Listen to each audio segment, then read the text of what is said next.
सुरमय वीणा धारिणी सरस्वती कला निधान, पावन आशीष से कर दे जन जन का कल्याण।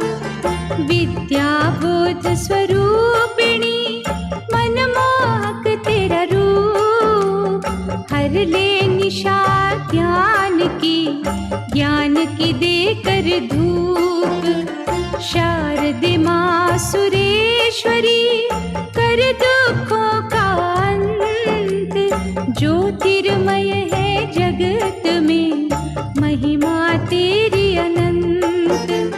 त्रिभुवन में है गूंजता मधुर तेरा संगीत, दिव्य आकर्षण है लेता शत्रु का मन जीत। जय हो सरस्वती माँ, जय हो सरस्वती माँ। देवी ज्ञान विज्ञान की कष्ट हरण तेरा जाप, तेरे उपासक को छुए कभी न दुख संताप। कला निधि करुणेश्वरी करुणा कर दे अपार, कलह क्लेश न हो यहाँ सुखमय हो संसार। सात सुरों की स्वामिनी सातों रंग तेरे पास, अपने साधक की करना पूर्ण हर एक आस। श्री नारायण की प्रिय प्रीत की पुस्तक खोल, पीड़ित पा जाए शांति वाणी मनोहर बोल। जय हो सरस्वती माँ, जय हो सरस्वती माँ। बुद्धि और विवेक का दे सबको उपहार, सर्व कलाओं से मैया भरे तेरे भंडार। परम योग स्वरूपिणी मूढ़त मन की हर, सर्व गुणों के रत्नों से धर साधक का घर। कला में दे प्रवीणता जग में बढ़ा सम्मान, तेरे अनुग्रह से बनते अनपढ़ भी विद्वान। भक्तों के मन पटल पर अंकित हो तेरा नाम, हर एक कार्य का मिले मन वांछित परिणाम। जय हो सरस्वती माँ, जय हो सरस्वती माँ। तेरी अनुकंपा से होता प्रतिभा का विकास, ख्याति होती विश्व में जीवन आता रास। हंस के वाहन बैठ के त्रिजगत में घूम, दसों दिशाओं में मची तेरे नाम की धूम। स्मरण शक्ति दे हमें जग की सिरजनहार, तेरे कोश में क्या कमी तुम हो अपरंपार। श्वेत कमल के आसन पर मैया रही बिराज, तेरी साधना जो करे सिद्ध कर उनके काज। जय हो सरस्वती माँ, जय हो सरस्वती माँ, जय हो सरस्वती माँ, जय हो सरस्वती माँ।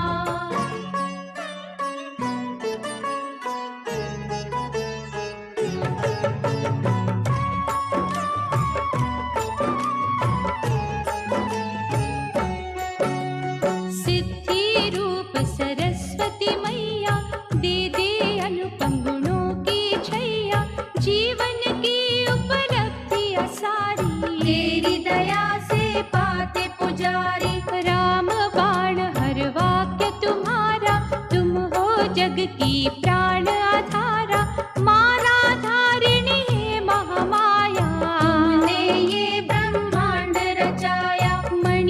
जड़ित है मुकुट सुहाना, मणियों के सम हमें बनाना, श्वेत पद्म पर बैठने वाली, करना हमारी सदा रखवाली। कंज्यूमर प्रोटेक्शन एक्ट, ठीक है जी, कंज्यूमर प्रोटेक्शन एक्ट। आओ सबसे पहले कंज्यूमर प्रोटेक्शन एक्ट का क्या ऑब्जेक्टिव है? तो कंज्यूमर प्रोटेक्शन एक्ट का ऑब्जेक्टिव है जितने भी कंज्यूमर्स हैं उनके राइट्स और इंटरेस्ट को बढ़ावा देना, मतलब उपभोक्ताओं के हितों की रक्षा करना। बाकी कोपरा दो अप्रोच पे काम करता है, proactive approach and reactive approach. Proactive approach का मतलब डिफेंसिव अप्रोच। इसके अंदर कंज्यूमर प्रोटेक्शन काउंसिल्स बनाए गए हैं जिसका एडवाइजरी रोल है सेंट्रल गवर्नमेंट को। ये कंज्यूमर को एजुकेट करते रहते हैं जिससे कि कंज्यूमर इतना एजुकेटेड हो जाए कि उसको ठगा ही ना जाए। जागो ग्राहक जागो, है ना। And second reactive approach. Reactive approach के अंदर कंज्यूमर को ठग लिया गया है तो उस केस में फिर उसको रिलीफ रेमेडीज दिया जाएगा through CCPA, that is regulator of consumer protection act. Consumer dispute redressal agency CDRA जो 3 लेवल पे हैं, डिस्ट्रिक्ट कमीशन, स्टेट कमीशन और नेशनल कमीशन। और कंज्यूमर मीडिएशन सेल भी मीडिएशन के लिए बनाए गए हैं। आइए सबसे पहले कंज्यूमर कौन है? तो कंज्यूमर का डेफिनेशन बहुत इंपॉर्टेंट है। कंज्यूमर वो पर्सन है जो गुड्स को खरीदता है after paying the consideration. Consideration can be paid, promised, partly paid, partly promised और डिफॉल्ट पेमेंट भी हो सकता है। बाकी कंज्यूमर वो भी पर्सन है जो जिसने गुड्स खरीदा उसके परमिशन से उस गुड्स का यूजर या बेनिफिशियरी है। ये हो गया सेकंड। बाकी कंज्यूमर वो पर्सन है इन रेस्पेक्ट ऑफ सर्विस जो सर्विस को अवेल करता after paying the consideration. Consideration can be paid, promised, partly paid, partly promised और अंडर द डिफॉल्ट पेमेंट। फिर वही बात, जो आपका अवेलर है उसके परमिशन से जो सर्विस का यूजर या बेनिफिशियरी है वो भी कंज्यूमर माना जाएगा। बाकी याद रखिएगा 2 लोग कंज्यूमर नहीं माने जाएंगे। पहला, एक तो वो लोग जो फ्री ऑफ कॉस्ट मतलब विदाउट कंसिडरेशन चीजों को खरीदते हैं या सर्विसेज को अवेल करते हैं, और दूसरा जो कॉमर्शियल पर्पस के लिए, याद रखिएगा जो कॉमर्शियल पर्पस के लिए आपको गुड्स को खरीद रहे हैं या सर्विस को अवेल कर रहे हैं वो भी कंज्यूमर नहीं माना जाएगा।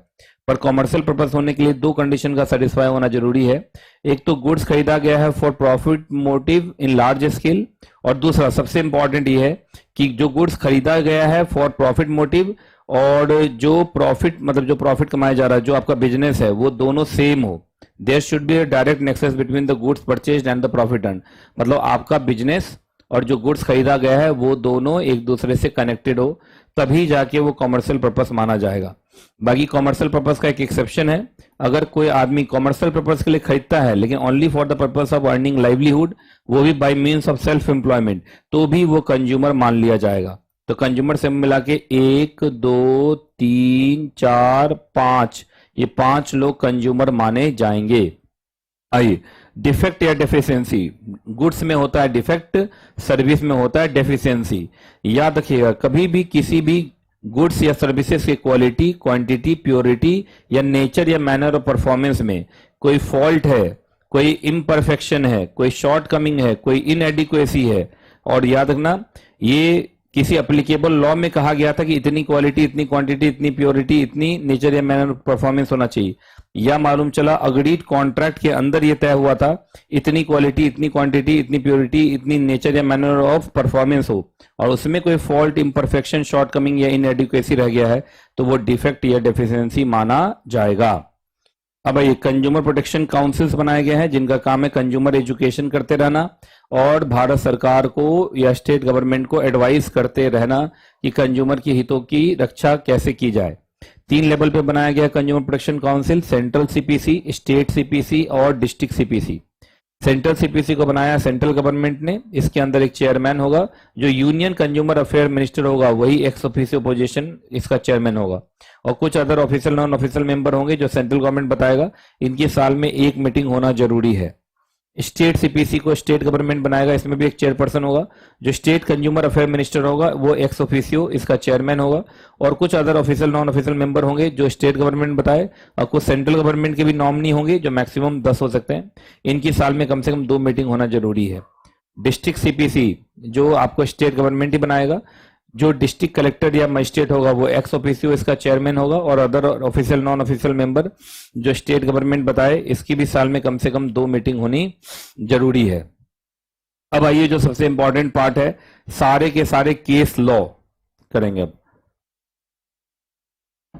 जेके Puri engineers versus Mohan breweries and distilleries limited में ये बताया गया था कि अगर इस केस में ये हुआ था कि एक कंपनी ने गेस्ट हाउस बनाया था अपने डायरेक्टर्स ऑफिसर्स के लिए, उस गेस्ट हाउस में बहुत सारे एसी लगाए गए थे, और उस एसी में डिफेक्ट आने के बाद एसी वाले का कहना था कि ये एसी जो खरीदा गया है ये कॉमर्शियल पर्पस के लिए, जिस वजह से हम कंज्यूमर प्रोटेक्शन एक्ट के अंदर इसका केस नहीं जाना चाहिए।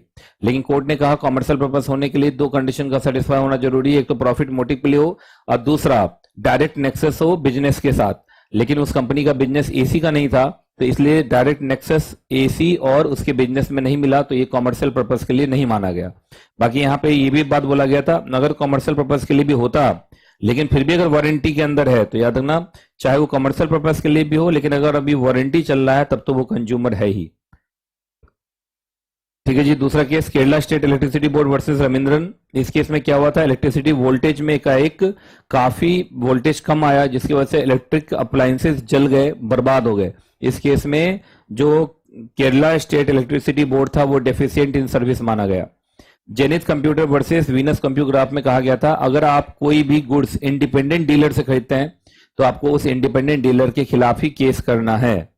SP Goyal versus collector of staff में बताया गया था कि जो सैलरी पे होता है गवर्नमेंट ऑफिसर्स को, है ना, याद रखिएगा वो एक इनडायरेक्ट कंसिडरेशन है, वो पब्लिक के तरफ से डायरेक्ट कंसिडरेशन नहीं कहा जा सकता कि पब्लिक ये बोले कि मालूम चला हमने टैक्स दिया है तो उसी टैक्स से उनको सैलरी मिल रही है, तो जो आप टैक्स पे करते हैं सरकार को और उससे जो सैलरी मिलती है सरकारी लोगों को, that is an indirect consideration not the direct consideration. अगला Indian medical association versus VP Shantha and others. याद रखिएगा चाहे वो गवर्नमेंट हॉस्पिटल हो चाहे वो प्राइवेट हॉस्पिटल हो, लेकिन अगर वहां पे फ्री में आपका इलाज किया जा रहा है, कोई फीस नहीं लिया जा रहा है, तो उस केस में आप फिर कंज्यूमर माने नहीं जाएंगे। पूनम वर्मा वर्सेस अश्विन पटेल। इस केस में एक डॉक्टर जो होम्योपैथी का था पर उसने इलाज कर दिया था एलोपैथी में, जो बहुत ही घटिया सर्विस माना गया था, बहुत ही ग्रॉस डेफिशिएंसी इन सर्विस माना गया था, और ये यहाँ पे डॉक्टर लाइबल हुआ था। काल परविष्ठा चैरिटेबल ट्रस्ट एंड तोशनीवाल। इस केस में एक डायग्नोस्टिक सेंटर के अंदर एक सीटी स्कैन मशीन लगाया गया था, लेकिन सीटी स्कैन मशीन से 90% लोगों से पैसा लिया जाता था, 10% लोगों को फ्री में सर्विस दी जाती थी। तो यहाँ पे वो CT scan machine commercial purpose के लिए माना गया था। अब आइए इंश्योरेंस केसेस में एलआईसी वर्सेस मुमताजी बेगम में डेट ऑफ बर्थ के ऊपर ही चूंकि डिस्प्यूट हो गया, तो यहां पर कंज्यूमर डिस्प्यूट रिडेसल एजेंसीज ने कहा था कि ये हमारे जो रिडक्शन में नहीं है, पहले डेट ऑफ बर्थ के ऊपर जो क्वेश्चन मार्क है उसको सही करके आइए, उसके बाद ही आपका केस लूंगा। Regional fund provident fund commissioner versus Shiv Kumar Joshi. इसमें एक आदमी को प्रोविडेंट फंड का पैसा नहीं दिया जा रहा था, जब उसने केस किया तो लोगों ने बोला कि ये सरकारी ऑफिस है तो आप केस नहीं कर सकते, लेकिन जब वहां पर चेक हुआ तो एडमिनिस्ट्रेटिव चार्जेस लेवी किए जा रहे थे, और जो एडमिनिस्ट्रेटिव चार्जेस लिए गए थे that becomes a consideration for services. तो यहां पर फिर जो भी आपका प्रोविडेंट फंड कमिश्नर है उसको डेफिशिएंट इन सर्विस माना गया था, और जो एडमिनिस्ट्रेटिव चार्ज दिया जा रहा था लोगों के द्वारा उसको कंसिडरेशन माना गया था। Jyoti Kumar Jain and United India insurance company limited. Insurance company insurance का पैसा ये बोल के नहीं दे रही थी कि इंश्योरेंस लेने से पहले इस आदमी को बीमारी थी, लेकिन उस आदमी का कहना था कि उसको खुद भी नहीं पता था कि उसको बीमारी है। तो इस केस में इंश्योरेंस कंपनी को कहा गया था कि आप प्रूफ कीजिए कि जानबूझ के बीमारी छिपाई गई है, अगर आप प्रूफ नहीं कर पाते हैं तो आपको इंश्योरेंस का पैसा देना पड़ेगा। Jitendra Kumar versus oriental insurance company limited case. यहां पे एक मालूम चला इंश्योरेंस कंपनी से पैसा मांगा गया कि भाई एक्सीडेंट हो गया है कार का, तो वो कह रहा था कि ड्राइविंग लाइसेंस नहीं है कार चलाने वाले के पास, इस वजह से वो पोटेंशियल यूजर नहीं है। लेकिन जब पूरा चेक हुआ तो कार में ही डिफेक्ट देखा गया था, जिस वजह से माना गया कि नहीं ये आपका पूरा कार ही डिफेक्टेड है। चूंकि कार डिफेक्टेड है तो इंश्योरेंस कंपनी को इंश्योरेंस का पैसा देना पड़ेगा। हर्षद जे शाह वर्सेस एलआईसी। याद रखिएगा एलआईसी एजेंट के पास, है ना, LIC के बिहाफ पर प्रीमियम का पैसा लेने का कोई भी अधिकार नहीं है। अगर आप LIC एजेंट को LIC के प्रीमियम का पैसा देते हैं और वो प्रीमियम का पैसा जमा नहीं करता है LIC में, जिस वजह से आपका LIC का जो पॉलिसी है वो खराब हो जाता है, तो उसके लिए सिर्फ आप जिम्मेदार होंगे, क्योंकि LIC ने कभी भी अपने एजेंट को LIC के बिहाफ पर पैसा लेने के लिए ऑथराइज नहीं किया है। National insurance company limited versus Seema Malhotra. यहां पे अगर आपने चेक के थ्रू पेमेंट किया है, याद रखिएगा, तो चेक के थ्रू पेमेंट तब माना जाता है जब चेक क्लियर हो जाए, है ना, चेक के थ्रू पेमेंट सामने वाले को मिल जाए। सिर्फ चेक दे देने से पेमेंट कर दिया ऐसा माना जाता नहीं है। डेसू वर्सेस बसंती देवी, इस केस में एक सैलरी सेविंग स्कीम चलाया जाता था जो LIC और कंपनी के एम्प्लॉयर के बीच में था, और एम्प्लॉयर हर महीने क्या करता था, एम्प्लॉय की सैलरी में से कुछ पैसा काट के LIC को दे देता था, और इसके बारे में एम्प्लॉयज को कुछ भी पता होता नहीं था। तो यहां पर एक आदमी की मौत हो जाती है, वो LIC से पैसा मांगने जाता है उस इंश्योरेंस स्कीम के अंदर, पर LIC कहता है कि आपका एम्प्लॉयर आपके सैलरी से पैसा तो काट रहा था पर मेरे तक नहीं पहुंचा रहा था, जिस वजह से आपका जो पॉलिसी है वो खत्म हो गया है। लेकिन इस केस में कोर्ट ने LIC को डांट लगाया था कि आपके और एम्प्लॉयर के बीच में क्या हो रहा है क्या नहीं हो। अगर एम्प्लॉयर सैलरी काट रहा था और आपको नहीं पहुंचा रहा था तो इसके लिए आपको एम्प्लॉयर से बात करनी चाहिए थी। एम्प्लॉइज को तो इस स्कीम के बारे में कुछ भी पता नहीं था, और इस केस में LIC को कहा गया था कि पैसा आपको देना पड़ेगा, इंश्योरेंस का पैसा आपको देना पड़ेगा। National insurance company limited versus Sky Gem. मालूम चला कि गुड्स तो पहुंच गया था US, लेकिन अभी उस गुड्स का ओनरशिप ट्रांसफर नहीं हुआ था। क्योंकि ओनरशिप ट्रांसफर नहीं हुआ था, ओनरशिप अभी इंडियन कंपनी के पास ही था, इस वजह से जो भी कंपनसेशन देने की बात हुई थी वो INR में ही देना था, डॉलर में देने की जरूरत नहीं थी, क्योंकि वो गुड्स का ओनरशिप अभी भी इंडियन कंपनी के पास ही था। Abhilash jewellery versus new India assurance company limited. इस केस में एक आदमी मतलब कंपनी वाले का, दुकान वाले का कहना था कि हमारा जो अप्रेंटिस है, जो ट्रेनी है, उसके गलती से आपका जो सोना वोना है वो खो गया है, तो उसके लिए हम लायबल नहीं होंगे। लेकिन यहाँ पे भी कहा गया कि जो आपका अप्रेंटिस है वो आपका एम्प्लॉय है, और आपका एम्प्लॉय का मतलब वो आप ही गलत माने जाएंगे, और इस केस में उसको कंपनसेशन देने के लिए कहा गया था। Transportation cases, Indian airlines versus doctor Jiteshwar Ahir. इस केस में क्या होता है, एरोप्लेन में एक आदमी बैठे होते हैं, फिर एरोप्लेन के अंदर एक अनाउंसमेंट होती है कि एक आदमी मतलब डॉक्टर जितेश्वर अहिर का नाम लिया जाता है कि आपका कुछ सामान नीचे पड़ा हुआ है। जहां डॉक्टर जितेश्वर अहिर एरोप्लेन से जो स्टेयर केस है, सीढ़ी पे पैर रखते हैं, बस नीचे से वो सीढ़ी हटा दिया जाता है और वो गिर जाते हैं। तो यहाँ पे एरोप्लेन जो है, जो एरोप्लेन कंपनी, एयरलाइन कंपनी है, वो डेफिशिएंट इन सर्विस मानी जाती है और डेंजरस डेफिशिएंट इन सर्विस मानी गई थी। Ravneet Singh Bagga versus KLM Royal Dutch फिन टाइम। दिल्ली टू न्यूयॉर्क की एक फ्लाइट ली जाती है, और लेकिन जो न्यू दिल्ली के अंदर एयरपोर्ट अथॉरिटी को कोई भी फॉल्ट नहीं दिखता है, पर एम्स्टर्डम में एयरपोर्ट अथॉरिटी मालूम चला उस आदमी की पूरी चेकिंग करता है, और इतनी डीप चेकिंग करता है कि उसका जो कनेक्टिंग फ्लाइट था वो छूट जाता है। लेकिन जो एयरलाइन कंपनी है वो सबसे पहले अपॉलॉजी करती है, गुडविल जेस्चर के नाम पर 2500 रुपए का पेमेंट भी करती है, और उनके लिए एक फ्लाइट का भी व्यवस्था कर देती है। लेकिन फिर भी इतना कुछ होने के बाद भी अपीलेंट कंप्लेंट करता है डेफिशिएंसी इन सर्विस का। लेकिन चूंकि यहाँ पर आपका सिक्योरिटी रीजंस थे, तो सिक्योरिटी रीजंस के लिए तो कोई भी अथॉरिटी कहीं भी रोक के आपको चेक कर सकती है। तो यहाँ पर जो एयरलाइन कंपनी है वो डेफिशिएंट इन सर्विस मानी गई नहीं थी, क्योंकि जो एयरलाइन कंपनी थी उसने मेलाफाइड इंटेंशन से ये सब नहीं किया था, वो सिर्फ सिक्योरिटी के लिए किया था। ऊपर से 2500 रुपया का गुडविल जेस्चर भी दिया गया, अपॉलॉजी भी दी गई, और उसके लिए एक फ्लाइट भी अरेंज किया गया। इतना कुछ होने के बावजूद भी अगर वो उस केस में एयरलाइन कंपनी को डेफिशिएंट नहीं माना गया था। Union of India versus Nathma Hansaria. इस केस में क्या हुआ था, एक बच्ची एक ट्रेन के एक बोगी से दूसरे बोगी में जा रही थी, और उसके बीच का जो वेस्टिबल पैसेज है वो खुले होने की वजह से उसमें गिर जाती है और उसकी मौत हो जाती है। इस केस में रेलवे को डेफिशिएंट इन सर्विस माना गया था। General manager southern railway versus Mrs A Shamin. यहाँ पर TT को बार बार कहा गया ट्रेन के अंदर कि यहाँ पे कुछ अनऑथराइज्ड लोग घुस गए हैं जिनका सीट कंफर्म नहीं है, लेकिन फिर भी TT ने उन लोग को नहीं निकाला, और उन्हीं लोगों ने रात में ट्रेन के अंदर लूट किया। तो याद रखिएगा इस केस में फिर TT और इंडियन रेलवे को डेफिशिएंट इन सर्विस माना गया था। पोस्ट ऑफिस केस में एक section number 6 of the post office act है, वहां पर बोला गया कि पोस्ट ऑफिस से, है ना, अगर कोई गलती हो जाती है बोनाफाइडली, तो उस केस में फिर सेंट्रल गवर्नमेंट उसके लिए जिम्मेदार नहीं होगा। यहां पर साफ साफ लिखा हुआ है absolute immunity to the post offices under section 6 of the post offices act. लेकिन एक केस हुआ superintendent of post office versus Upbhokta Suraksha परिषद। यहां पर देखा गया कि पोस्ट ऑफिस ने जानबूझ के मालूम चला पोस्टल आर्टिकल डिलीवर नहीं किया, जिससे कि एक बच्चे का एजुकेशनल इंस्टीट्यूशन के अंदर एडमिशन नहीं हो पाया और उसका 1 साल खराब हो गया, पढ़ाई खराब हो गया। जब चेक हुआ तो माना गया कि पोस्ट ऑफिस की जो गलती थी बोनाफाइड नहीं थी, मेलाफाइड थी, जानबूझ के देरी की गई थी। तो उस केस में तो सेक्शन 6 का बेनिफिट नहीं दिया गया और फिर उस केस में पोस्ट ऑफिस को लाइबल किया गया। Airpack courier India private limited versus S Suresh. मालूम चला एक केस में क्या होता है, एक पैकेज कॉरियर कंपनी को दिया जाता है, पर कॉरियर कंपनी उस पैकेज को लॉस्ट कर देती है, खो जाता है, और जिसके वजह से सबसे पहले स्टेट कमीशन ने 1 लाख रुपए का कंपनसेशन दिलवाया था। लेकिन मालूम चला अपीलेंट ने उस स्टेट कमीशन के 1 लाख के खिलाफ नेशनल कमीशन में अपील कर दिया, पर नेशनल कमीशन ने उस 1 लाख के कंपनसेशन को घटा के 100 रुपया कर दिया।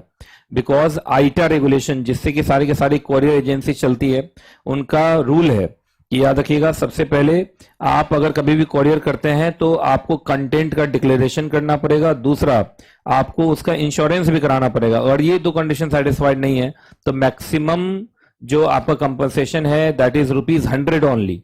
और इस केस में यही हुआ था, क्योंकि कॉरियर वाले ने ना तो कंटेंट के बारे में डिस्क्लोजर किया था और ना ही उसने कंटेंट का इंश्योरेंस किया था, जिस वजह से उस केस में इनको मैक्सिमम 100 रुपए का क्या दिया गया, कंपनसेशन दिया गया। आइए एजुकेशनल केसेस। एक बच्चा एलएलबी कंप्लीट कर लेता है, लेकिन जब एलएलबी का डिग्री लेने जाता है तो कॉलेज वाले कहते हैं कि जिस एंट्रेंस एग्जाम के थ्रू उसने एलएलबी में एडमिशन लिया था, वो जो एंट्रेंस था वो आपका इनवैलिड एंट्रेंस था, जिस वजह से हम आपको एलएलबी की डिग्री नहीं देंगे। यहाँ पे यूनिवर्सिटी को डेफिशिएंट इन सर्विस माना गया था कि अगर वो उसकी एंट्री गलत थी तो आपको शुरू में ही बोल देना चाहिए था, 3 साल उसे खराब नहीं करना चाहिए था।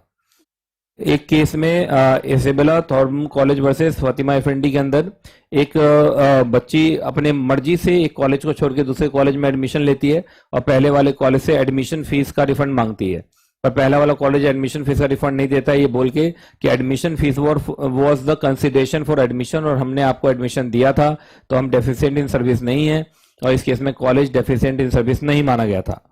इग्नू वर्सेस सुरेंद्र पाल अहिर। इस केस में इग्नू ने स्टडी मटेरियल सप्लाई करने में डिले कर दिया, जिस वजह से उस बच्चे का 1 सेमेस्टर का एग्जाम खराब हो गया।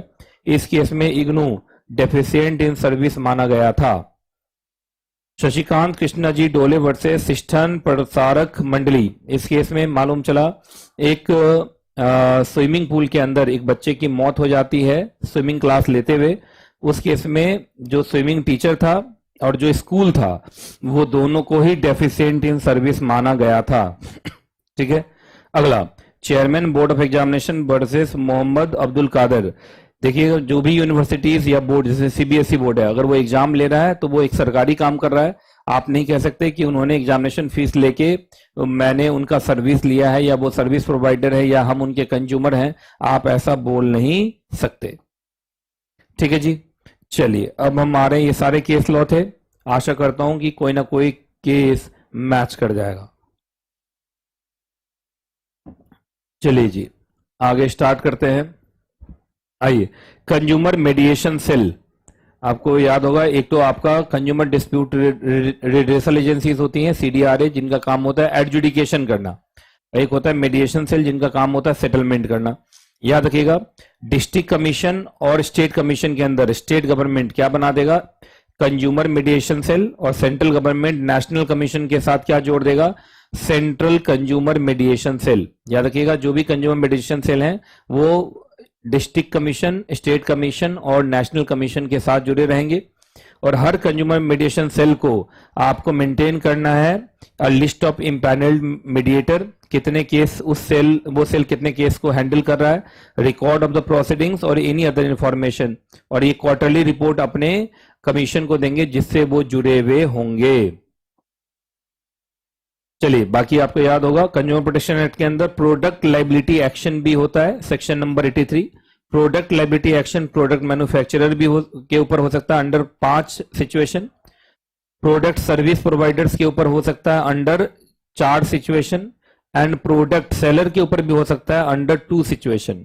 लेकिन बाकी प्रोडक्ट लाइबिलिटी एक्शन के आपको एक्सेप्शंस भी हैं जो सेक्शन 87 के अंदर हैं।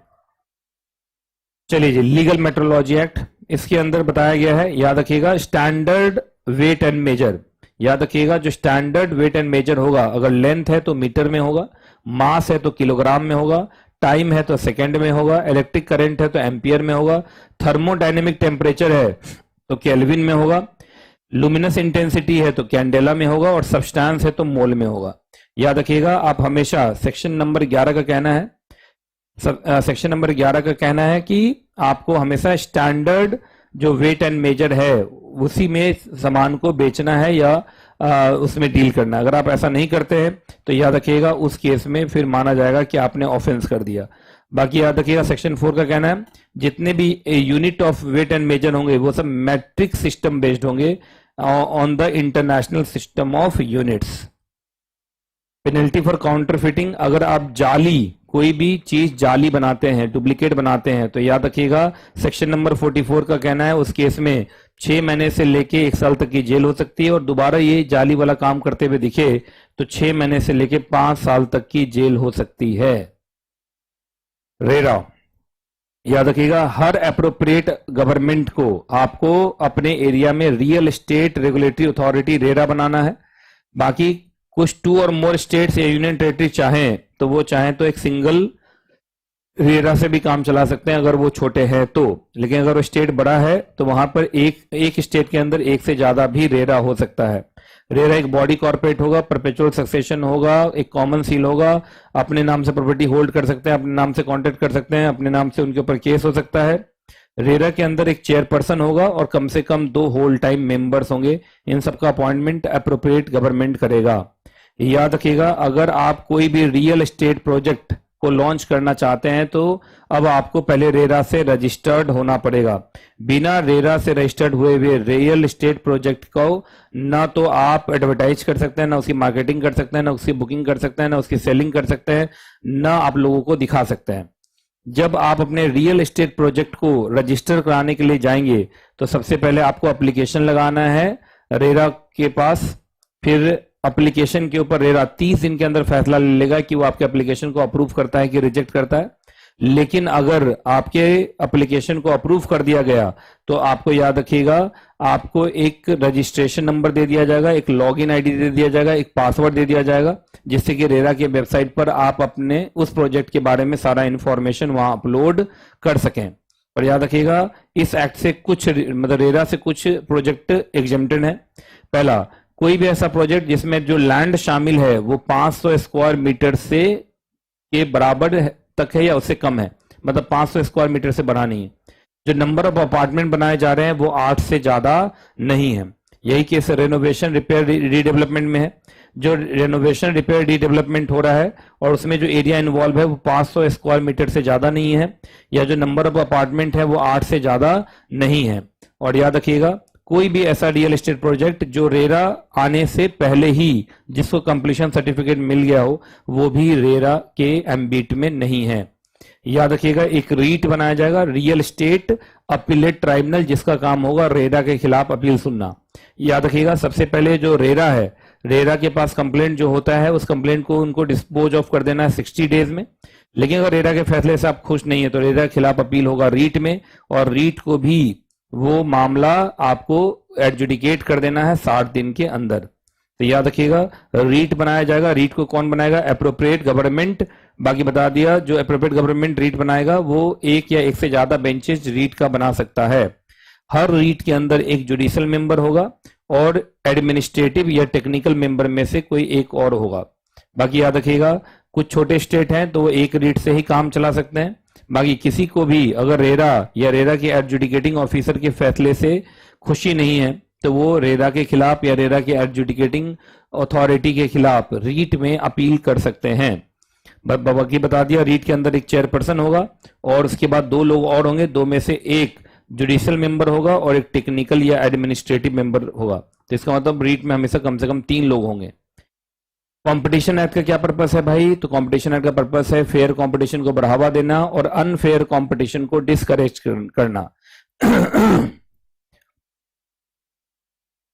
कंपटीशन एक्ट से पहले एमआरटीपी एक्ट चलता था और कंपटीशन एक्ट के अंदर जो सीसीआई है उससे पहले एमआरटीपी कमीशन चलता था। तो याद रखिएगा, सबसे पहले एमआरटीपी एक्ट का जो था वो प्री लिबरलाइजेशन सिनेरियो पर बना था, चूंकि एमआरटीपी एक्ट 1969, लेकिन कंपटीशन एक्ट जो है वो पोस्ट लिबरलाइजेशन सिनेरियो पर बना है जो 2002 में बना है। एमआरटीपी एक्ट का काम था मोनोपोली को तोड़ देना, लेकिन कंपटीशन एक्ट का ऑब्जेक्टिव है फेयर कंपटीशन को बढ़ावा देना। कंपटीशन एक्ट के अंदर डोमिनेंट होना ही बुरा नहीं है, डोमिनेंसी का एब्यूज करना बुरा है, लेकिन एमआरटीपी एक्ट के अंदर डोमिनेंट होना ही बुरा माना जाता था। कॉम्बिनेशन को रेगुलेट नहीं किया जाता था एमआरटीपी एक्ट के अंदर, लेकिन आपको कंपटीशन एक्ट के अंदर कॉम्बिनेशन को भी रेगुलेट किया जाता है। जो सीसीआई है इसके पास एक्स्ट्रा जुरिडिक्शन भी है, मतलब वो फॉरेन नेचर का भी अगर कार्टेल है, लेकिन अगर उसका असर भारत में हो रहा है तो उसका भी वो इन्वेस्टिगेशन कर सकता है, लेकिन एमआरटीपी कमीशन के पास ऐसा कोई पावर होता नहीं था। जब भी आप कंपटीशन देखेंगे तो कॉम्पिटिटर को रेलेवेंट मार्केट में कंपेयर किया जाता है, और रेलेवेंट मार्केट ज्योग्राफी वाइज हो सकता है और प्रोडक्ट वाइज हो सकता है। रेलेवेंट ज्योग्राफिक मार्केट और रेलेवेंट प्रोडक्ट मार्केट के हिसाब से आप रेलेवेंसी तय करते हैं कि वो कॉम्पिटिटर है कि नहीं है। कंपटीशन एक्ट के अंदर जो सीसीआई है दैट इज रेगुलेटर, और सीसीआई को असिस्ट करने के लिए डीजी ऑफिस है जो सीसीआई को इन्वेस्टिगेशन में असिस्ट करता है। बाकी सीसीआई के खिलाफ अपील होता है, पहले कैट हुआ करता था, लेकिन अब वो पावर किसके पास है? NCLAT, national company law appellate tribunal. तो सीसीआई खिलाफ एनसीएलएटी के अंदर अपील होता है। याद रखिएगा, कंपटीशन एक्ट के अंदर मेन ये सारे प्रोविजन है। एक तो anti competitive agreement section number 3, abuse of dominant position section 3 नहीं सेक्शन नंबर 4, सेक्शन नंबर 4 और combination section number 5 and section number 6, है ना। तो section number 3 anti competitive agreement, section number 4 abuse of dominant position, section number 5 and 6 combination. आइए जी देखते हैं क्या करके। सबसे पहले एंटी कॉम्पिटिटिव एग्रीमेंट क्या होता है? तो एंटी कॉम्पिटिटिव एग्रीमेंट का मतलब कोई भी ऐसा एग्रीमेंट जिसका कंपटीशन के ऊपर एएईसी है, appreciable adverse effect on competition. याद रखिएगा, अगर कंपटीशन पे एएईसी है तो फिर वो एग्रीमेंट एंटी कॉम्पिटिटिव एग्रीमेंट माना जाएगा और वो हो जाएगा null and void. Predatory pricing का मतलब मालूम चला आप अपने गुड्स को कॉस्ट ऑफ प्रोडक्शन से भी नीचे बेच रहे हैं, और ये ऐसा इसलिए कर रहे हैं क्योंकि आप कॉम्पिटिटर या कंपटीशन को बर्बाद करना चाहते हैं। तो अगर कॉम्पिटिटर या कंपटीशन को बर्बाद करने के ऑब्जेक्टिव से आप कॉस्ट ऑफ प्रोडक्शन के नीचे प्रोडक्ट बेच रहे हैं तो ये प्रीडेटरी प्राइसिंग कहा जाएगा, और ये होगा एंटी कॉम्पिटिटिव एग्रीमेंट एंड ये होगा नल एंड वॉइड। आइए, कॉम्बिनेशन के लिए आपका 2 कंडीशन का सेटिस्फाई होना जरूरी है। कॉम्बिनेशन का मतलब एक्विजिशन ऑफ 1 और मोर पर्सन और एंटरप्राइज थ्रू मर्जर और अमलगमेशन, या आपका टेक ओवर, चाहे मर्जर अमलगमेशन है चाहे टेक ओवर है, जिससे कि 2 या 2 से ज्यादा लोग आपस में मिल रहे हैं। और दिक्कत यह है कि मिलने के बाद जो कंबाइंड एंटिटी है उसका एसेट और टर्नओवर थ्रेशहोल्ड लिमिट को एक्सीड कर जा रहा है। जो कंबाइंड एंटिटी है उसका एसेट या उसका टर्नओवर जो थ्रेशहोल्ड लिमिट बताया गया है फॉर कॉम्बिनेशन उसको एक्सीड कर जा रहा है। तो याद रखिएगा उस केस में फिर वो कॉम्बिनेशन मान लिया जाएगा और सेक्शन नंबर 5 और सेक्शन नंबर 6 लगेगा। अपील आपका कंपटीशन एक्ट के अंदर सबसे पहले सीसीआई या सीसीआई के एडजुडिकेटिंग अथॉरिटी के पास केस जाएगा। अगर आप उसके फैसले से खुश नहीं है तो 7 दिन के अंदर आप एनसीएलएटी के अंदर अपील करेंगे। एनसीएलटी के फैसले से भी खुश नहीं है तो 7 दिन के अंदर सीधा सुप्रीम कोर्ट को अपील करेंगे। तो सीसीआई खिलाफ अपील जाएगा एनसीएलएटी में और एनसीएलएटी के खिलाफ सीधा अपील जाएगा सुप्रीम कोर्ट में।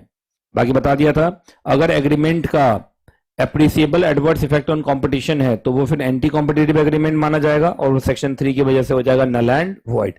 लेकिन अगर एग्रीमेंट का कोई appreciable adverse effect on competition नहीं है तो फिर नॉर्मल एग्रीमेंट है और वो सेक्शन 3 के अंदर परमिसिबल है। एंटी कॉम्पिटिटिव एग्रीमेंट के कुछ एग्जांपल बता देता हूं। टाइन अरेंजमेंट, जिसमें आप एक सामान के साथ दूसरा सामान जबरदस्ती बेचने की कोशिश करते हैं। एक्सक्लूसिव सप्लाई एग्रीमेंट कि अगर आपने हमसे कोई सामान खरीदा तो उससे जुड़े हुए जो पार्ट्स वार्ट्स हैं वो आपको मेरे से खरीदना पड़ेगा।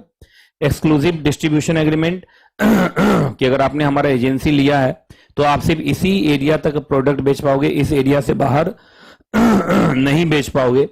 ये सब deem to be anti competitive है। रिफ्यूजल टू डील, अगर आप मेरे कॉम्पिटिटर से डील कर लिए तो आप मेरे से डील नहीं करेंगे। रीसेल प्राइस मेंटेनेंस, अगर आप हमारे रिटेलर हैं, अगर हमने आपको कोई भी गुड्स सप्लाई किया है तो वो गुड्स आप रीसेल कितने पे करेंगे वो भी हम ही तय करेंगे, ये नहीं होना चाहिए। हाँ, एमआरपी लगा सकते हैं, एमआरपी में कोई दिक्कत नहीं है, ठीक है। एमआरपी का मतलब इससे ज्यादा पर नहीं बेचेंगे चलेगा, पर इससे कम पर नहीं बेचेंगे ये वाला कंडीशन नहीं चलेगा, वो एंटी कॉम्पिटिटिव माना जाएगा। बिड रिगिंग भी एक एग्जांपल है एंटी कॉम्पिटिटिव एग्रीमेंट का, क्योंकि bidding is one of the bidding हो गया, टेंडर हो गया, these are the examples of competition. और अगर आप मालूम चला कॉल्यूसिव बिडिंग करते हैं, बिड रिगिंग करते हैं, फॉर एग्जांपल सारे लोग आइडेंटिकल बिड्स ही दे रहे हैं, आपस में तय कर लें लोएस्ट बिड कौन देगा, आपस में तय कर रहे हैं कि हम एक दूसरे के खिलाफ बिडिंग नहीं करेंगे, आपस में ही एक दोस्ती बना लिए कि आउटसाइडर को घुसने नहीं देंगे, और आपस में ही रोटेशनल बेसिस पर आपस में डिसाइड कर ले कि इस बार तुम बिड जीत जाओगे, अगले बार वो जीतेगा, उसके अगले बार वो जीतेगा, फिर उसके अगले बार मैं जीतूंगा, आपस में तय कर लेना विनर कौन होगा, है ना। तो याद रखिएगा ये सब बिड रिगिंग माना जाएगा, कॉल्यूसिव बिडिंग मानी जाएगी, और ये होगा एंटी कॉम्पिटिटिव होगा। क्या होगा? Anti competitive. आइए जी एफसीआरए। एफसीआरए के अंदर कुछ लोगों को आपको फॉरेन कंट्रीब्यूशन लेने से मना किया गया है। पहला, candidate for election, correspondent, columnist, cartoonist, editor, owner, printer, publisher, newspaper that is print media, public servant, जज, गवर्नमेंट सर्वेंट और किसी ऐसे कॉरपोरेशन का एम्प्लॉय जो सरकार का है, एमपी, एमएलए, पॉलिटिकल पार्टी, उसके office bearer, organisation of political nature, electronic media से जुड़े हुए लोग और इलेक्ट्रॉनिक मीडिया से जुड़े हुए correspondent, columnist, cartoonist, editor, owner, ये सबको मना किया गया है कि आप फॉरेन कंट्रीब्यूशन नहीं ले सकते सेक्शन 3 के अंदर। बाकी कैंडिडेट फॉर इलेक्शन वो है जो किसी भी इलेक्शन में खड़ा हुआ है, चाहे एमपी एमएलए के इलेक्शन में खड़ा हुआ है। बाकी यहां बताया गया है कोई पर्सन इन लोगों के बिहाफ पर फॉरेन कंट्रीब्यूशन लेगा नहीं, और अगर उन लोगों को फॉरेन कंट्रीब्यूशन मिल चुका है तो इन लोगों को देगा नहीं। बाकी इसका एक एक्सेप्शन है कि अगर आप एनजीओ हैं जिनका एक डेफिनेट गवर्नमेंट से, तो फिर वो फॉरेन कंट्रीब्यूशन ले सकते हैं, उसमें कोई दिक्कत नहीं है। याद रखिएगा जो कैंडिडेट फॉर इलेक्शन है उसको कहा गया कि जिस दिन आपने अपना नॉमिनेशन भरा एज ए कैंडिडेट उससे 180 दिन पीछे जाइए। उससे 180 दिन पीछे में अगर आपको कोई फॉरेन कंट्रीब्यूशन मिला है तो कितना मिला है कितना मिला है, किस तरीके से मिला है, और किस तरीके से उस फॉरेन कंट्रीब्यूशन के पैसे का इस्तेमाल हुआ है, ये सब सेंट्रल गवर्नमेंट को उनको बताना पड़ेगा। तो जिस दिन आप कैंडिडेट बने हैं, आपने नॉमिनेशन दाखिल किया, उससे पीछे 180 दिन के अंदर कितना फॉरेन कंट्रीब्यूशन किससे, कैसे और कहां खर्च हुआ, इसका पूरा एक इंटीमेशन सेंट्रल गवर्नमेंट को देना पड़ेगा। बाकी याद रखिएगा कुछ लोग ऐसे हैं जिनको फॉरेन हॉस्पिटैलिटी लेने से रेस्ट्रिक्ट किया गया है, प्रोहिबिट नहीं, रेस्ट्रिक्ट किया गया है। Member of the legislature, political party का ऑफिस बेयरर, जज, गवर्नमेंट सर्वेंट और किसी ऐसे एम्प्लॉई, किसी ऐसे कॉर्पोरेशन का एम्प्लॉई जो कि owned and controlled by government है। तो याद रखिएगा इन लोगों को कहा गया है कि अगर आप भारत के बाहर घूमने जाते हैं तो वहां पे अगर कोई फॉरेन हॉस्पिटैलिटी आपको रिसीव करना है उससे पहले एक बार सेंट्रल गवर्नमेंट से आपको परमिशन लेना पड़ेगा।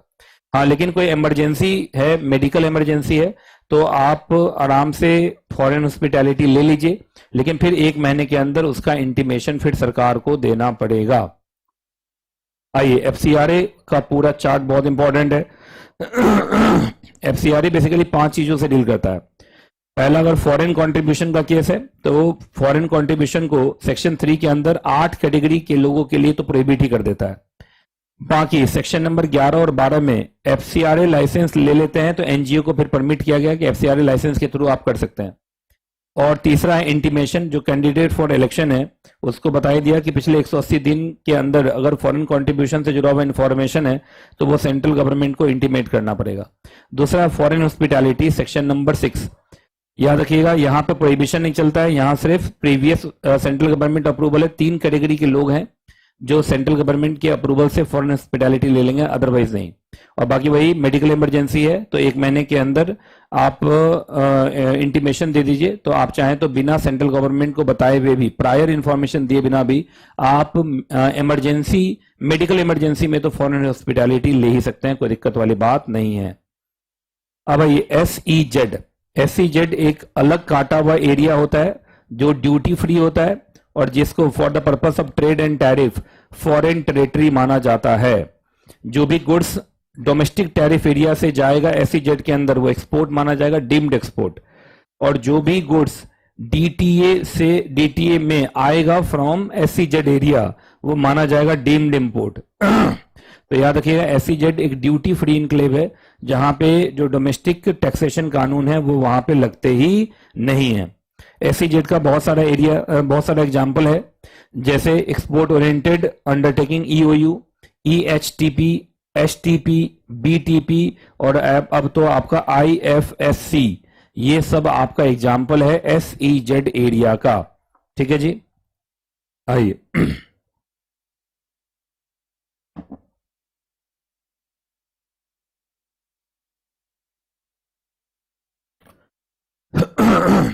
चलिए जी, सबसे पहले SEZ बनाने के पीछे क्या ऑब्जेक्टिव है। एक तो एक ऐसा एरिया बनाना जहां पर जो भी आपके गुड्स और सर्विसेज में डील किया जाए वो फ्री ऑफ टैक्स हो। एक वहां पे इंटीग्रेटेड इंफ्रास्ट्रक्चर देना, सिंगल विंडो अप्रूवल देना, परमिशन को तेजी से देना और एक्सपोर्ट को बढ़ावा देना।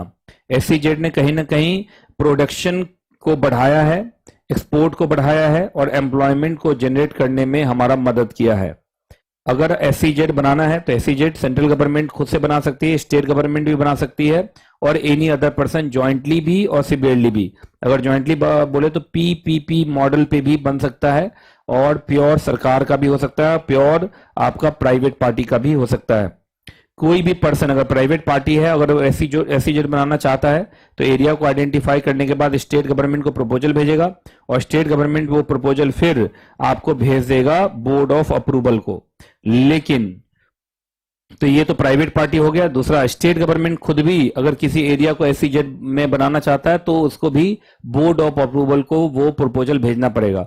लेकिन सेंट्रल गवर्नमेंट अगर किसी एरिया को SEZ एरिया बनाना चाहता है तो ना तो उसको स्टेट गवर्नमेंट को भेजना है और ना ही बोर्ड ऑफ अप्रूवल से उसको परमिशन लेना है।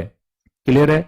तो याद रखिएगा, बोर्ड ऑफ अप्रूवल के पास जाएगा और बोर्ड ऑफ अप्रूवल उसके बाद या तो प्रपोजल को अप्रूव करेगा या वो अप्रूवल को रिजेक्ट नहीं कर सकता है, या तो वो अप्रूवल को अप्रूव करेगा या वो अप्रूव करेगा with such terms and condition. याद रखिएगा, तो 3 तरीके से SEZ बनाया जा सकता है।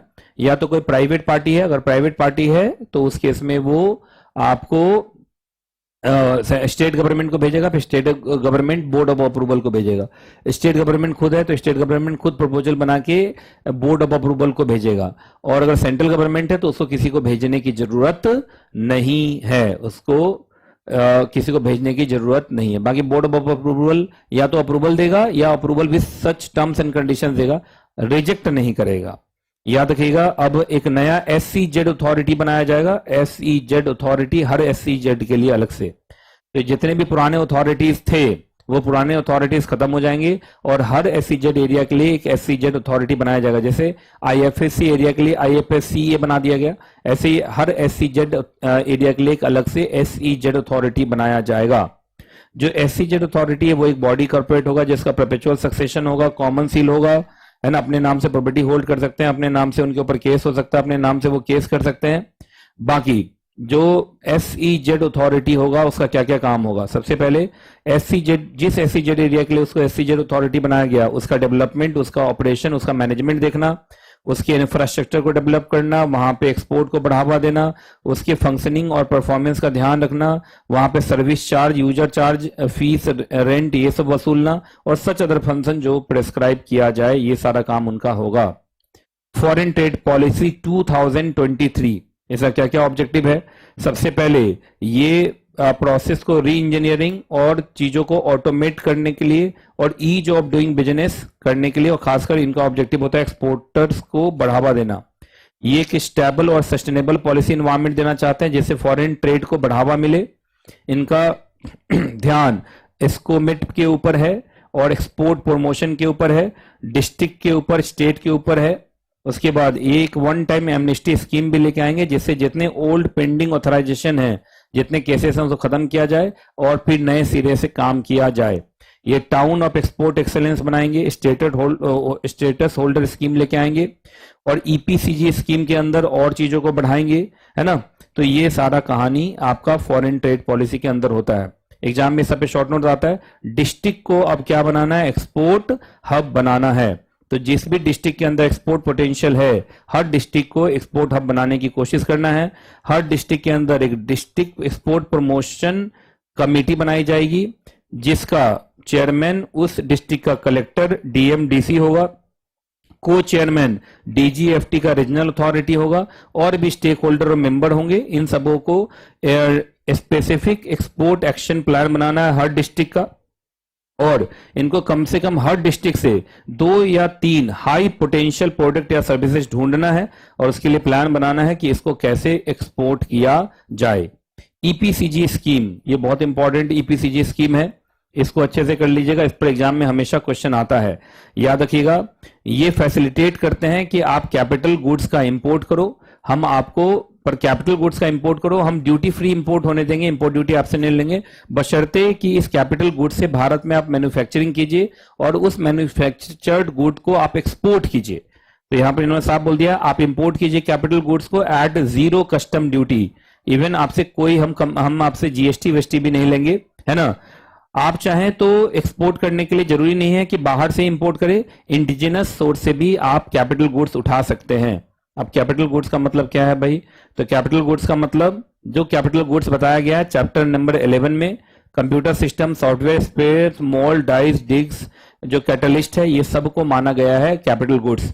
याद रखिएगा, कैपिटल गुड्स को आप इंपोर्ट कीजिए, इंपोर्ट में 0 कस्टम ड्यूटी लेंगे, 0 जीएसटी लेंगे, लेकिन इस कंडीशन पे कि जितना भी आप टैक्स बचा लोगे ईपीसीजी स्कीम में, उसके 6 गुना आपको एक्सपोर्ट करके दिखाना पड़ेगा। जैसे मालूम चला ईपीसीजी स्कीम के अंदर आपने इंपोर्ट किया और इंपोर्ट में आपने 1 लाख रुपया का ड्यूटी बचा लिया, तो 1 लाख का 6 गुना 6 लाख का आपको एक्सपोर्ट करके दिखाना पड़ेगा।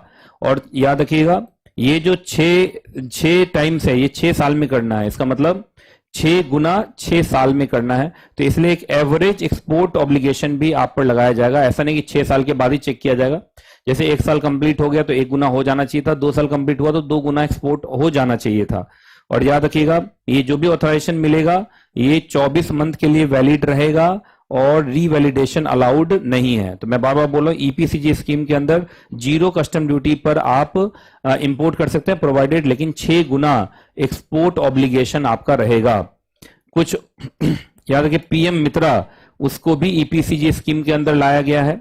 डेयरी सेक्टर को एग्जेम्प्ट कर दिया गया है एवरेज एक्सपोर्ट ऑब्लिगेशन से, और battery electrical vehicles, vertical farming, water waste water treatment, rain water harvesting, green hydrogen, green technology product, अब इन सबको भी ईपीसीजी स्कीम के अंदर लाया गया है। तो ईपीसीजी स्कीम को काफी एनलार्ज किया जा रहा है। एमनेस्टी स्कीम, एमनेस्टी मतलब माफी स्कीम, जितने भी पुराने विवाद से थे, तो विवाद से विश्वास तक पहुंचने की बात है। तो सरकार ने कह दिया है एफटीपी 2023 के अंदर कि वो जो आपका 6 गुना एक्सपोर्ट ऑब्लिगेशन था, अगर उसमें आपको कोई डिफॉल्ट हो गया है तो उस केस में याद रखिएगा, अगर आप you are unable to meet their export obligation under EPCG and advance authorisation, और जिसकी वजह से उनके ऊपर हाई ड्यूटी और इंटरेस्ट कॉस्ट लग रहा है, तो आप उससे एक बार में छुट्टी पा सकते हैं। आप सिर्फ ड्यूटी जमा कर दीजिए, इंटरेस्ट पेनल्टी आपका छोड़ दिया जाएगा। यहां साफ साफ लिखा हुआ है, आप सारे custom duty in proportion to the unfulfilled export obligation, जैसे 6 गुना आपको एक्सपोर्ट करना था पर आप 3 ही गुना कर पाए थे, तो बाकी 3 गुना नहीं कर पाए, बाकी 3 गुना जो नहीं कर पाए उतना कस्टम ड्यूटी आपको देना पड़ जाएगा। सिर्फ कस्टम ड्यूटी दे दीजिए, इंटरेस्ट और पेनल्टी आपसे नहीं लेंगे अगर इस एमनेस्टी स्कीम के अंदर आप आते हैं तो। IEC number, import export code के ऊपर आपका काफी शॉर्ट नोट आता है। अब आपको मालूम होगा आईईसी इलेक्ट्रॉनिकली ही मिल जाता है, तो आईईसी एक 10 कैरेक्टर अल्फा न्यूमेरिक नंबर है। अगर आप एक्सपोर्ट इंपोर्ट करना चाहते हैं तो उस केस में आपके पास आईईसी होना चाहिए। अब चूंकि जीएसटी आ गया है तो जीएसटी के बाद यूनिक आइडेंटिटी मेंटेन करने के लिए आईईसी आपके पैन से ही मैच करा दिया जाएगा, हाँ, लेकिन वो आपको इशू करेगा डीजीएफटी, और अब ऑनलाइन एप्लीकेशन लगता है, कंप्लीटली ऑनलाइन है। अगर आपके पास डिजिटल सिग्नेचर है तो आप 100% ऑनलाइन प्रोसेस के थ्रू आईईसी के लिए अप्लाई कर सकते हैं। और जनरल रूल यही है कि अगर आपके पास आईईसी नहीं है तो ना आप एक्सपोर्ट कर सकते हैं ना इंपोर्ट कर सकते हैं।